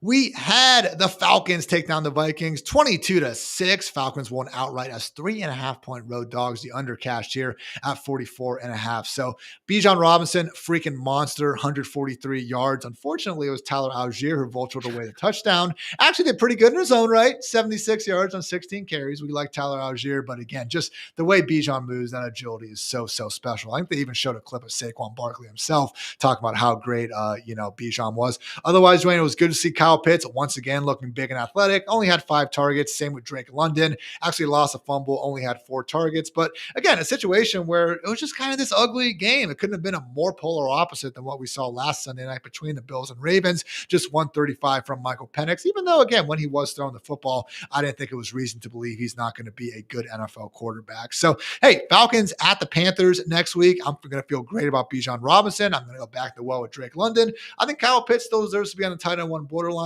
What say you? Yeah, I mean, 24% target share today for Kyle Pitts. I will say we don't know. Like with London, he dealt with the shoulder injury that knocked him out of last week's game. He didn't have an injury designation at the end of the week. But how all these coaches are different in the way they handle this stuff. My suspicion is that London was not 100% in this game, even though he did play 100% of the pass plays. So you could argue that if he's out there that much, 84% snaps for London. Then you did have the return of Darnell Mooney. He gave you a 19% target share. Obviously didn't do very much in the fantasy box score with only 4. But Falcons get healthier. That's going to be a positive thing. I'm with you. Playing against the Panthers, you're going to be starting all of your Falcons. Was Mooney full-time role first game back? Yep. 100% route participation, 86% snaps. Good to see there. Meanwhile, on the Vikings side of things, let me see if I can read this box score through the tier stain. So has Thor Nystrom been here? I don't know. All right. JJ McCarthy, 158 yards. We kid. We love you, Thor. No touchdowns, unfortunately, though. 2 interceptions, 6 sacks taken. So it is worth noting the Vikings banged up offensive line was without 2 starters for the majority of the evening, so that didn't help. Run game also wasn't getting a ton going. We did see Aaron Jones leave with a hamstring. You guys don't need Dwayne and I to tell you that Jordan Mason is going to get an awfully big bump up the ranks if Aaron Jones be missing time. But yeah, man, it's just Collinsworth kind of said it on the broadcast going to the fourth quarter. Like now at this point, including that fourth quarter, we've basically seen 7 quarters of the Vikings looking pretty bad, 1 quarter of them looking good. I just wish they could tell JJ McCarthy there's 12 seconds left in the half, like before every single play. Because man, that dude has made some awesome plays with about 5 seconds left in the second quarter, but left quite a bit to be desired otherwise, Dwayne. They ran 40 plays, man. 21 pass attempts and 19 rushing attempts. Less than the Jets.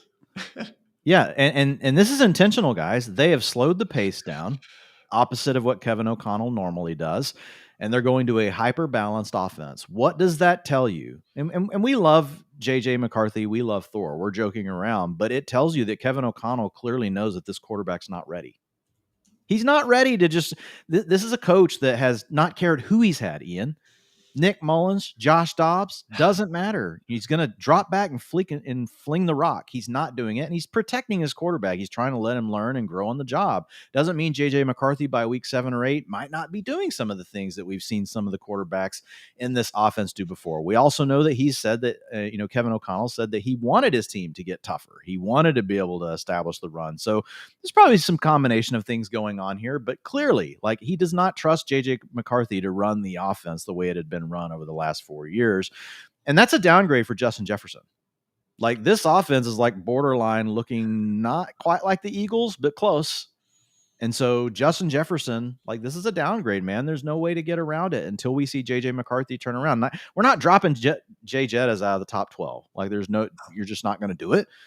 But I mean, if you're drafting today, are you taking him as one of the top 2 wide receivers in the NFL? No. I think Neighbors over him too. Yeah, exactly. And that's the thing. There's some really good young wide receivers. So this is not like a knock on Justin Jefferson. This is just the reality of the situation. Until we see this change, this is a problem. This also means that if you've been holding out for Jordan Addison, not ideal. TJ Hawkinson had 1 catch for 12 yards. It was like garbage time too. Yeah, this offense does not look right, and it may gel and get there, but right now, there's nothing we can do but downgrade it. We have to. You mentioned the other part of it, like 2 weeks ago, looking at Jordan Addison on the bench, I was like, "See you in 3 weeks, man." Now I'm like,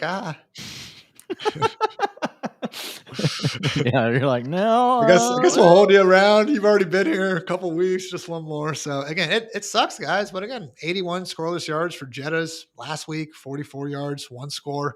No one's doubting how great Justin Jefferson is. I mean, the double move he ran, 32% target share, but yeah, I mean, they're not running enough plays and they run too much, and the targets and they're off target throws. About to say, Jalen Naylor probably should have a 70-yard touchdown. Clean pocket. McCarthy could not put it on him. So, again, it's J.J. McCarthy's second career start. I'm not going to say this dude's a bust. Still think there could be a long future. And he's also, he's not a Bo Nix. He's not one of these guys who had to, throw the ball around for 6 years on multiple different schools.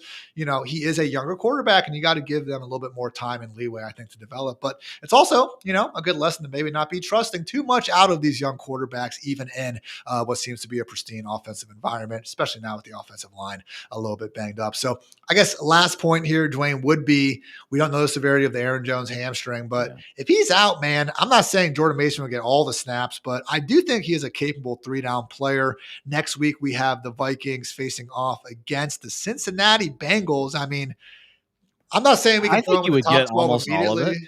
I think immediate upside too. Yeah, I think he's 80% of the snaps. We'll need to see what the offensive line looks like. I mean, how many starters they're going to be missing. They made major investments in the offensive line this offseason. So we'll have to wait and see. But yes, the workload is going to be there for Mason if Aaron Jones is out. The tough part for Mason is like a big part of his value. And this is any running back, like it sounds kind of stupid, but it's so attached to like his ability to score the touchdowns. Yeah. And man, the offense is just not moving the ball at all. But the volume is going to be so much that there won't be a way to keep him out of the top 24 if Aaron Jones is out. I'll just say that. Yeah, it's going to be the worst case scenario. Certainly, again, Vikings offense starts to catch a stride, could immediately be in that RB1 conversation. Yeah. And with that, guys, going to wrap things up here at 1:42 a.m. local time. But it's always a great time breaking down all these games with my guy, Dwain. Monday Night Football doubleheader coming up. Make sure you check out fantasylife.com for all utilization goodness. Dwain, how early do you guys have it updated on Monday morning these days? We're trying to have it up right now at 8 a.m. Eastern. Sometimes the data is a little bit different, but that's what we aim for. Love that. You guys can find my way too early. You can say week 3 ranks up usually late afternoon around Monday Night Football. So yeah, look out for those. And otherwise, hope your week 2 dreams were met. And if not, well, let's get back to freaking grinding and figure it out for week 3 and beyond. So for Dwain, for producer Mick, I'm Ian. Thanks again for tuning into the Fantasy Life Show. And until next time, take care, everybody.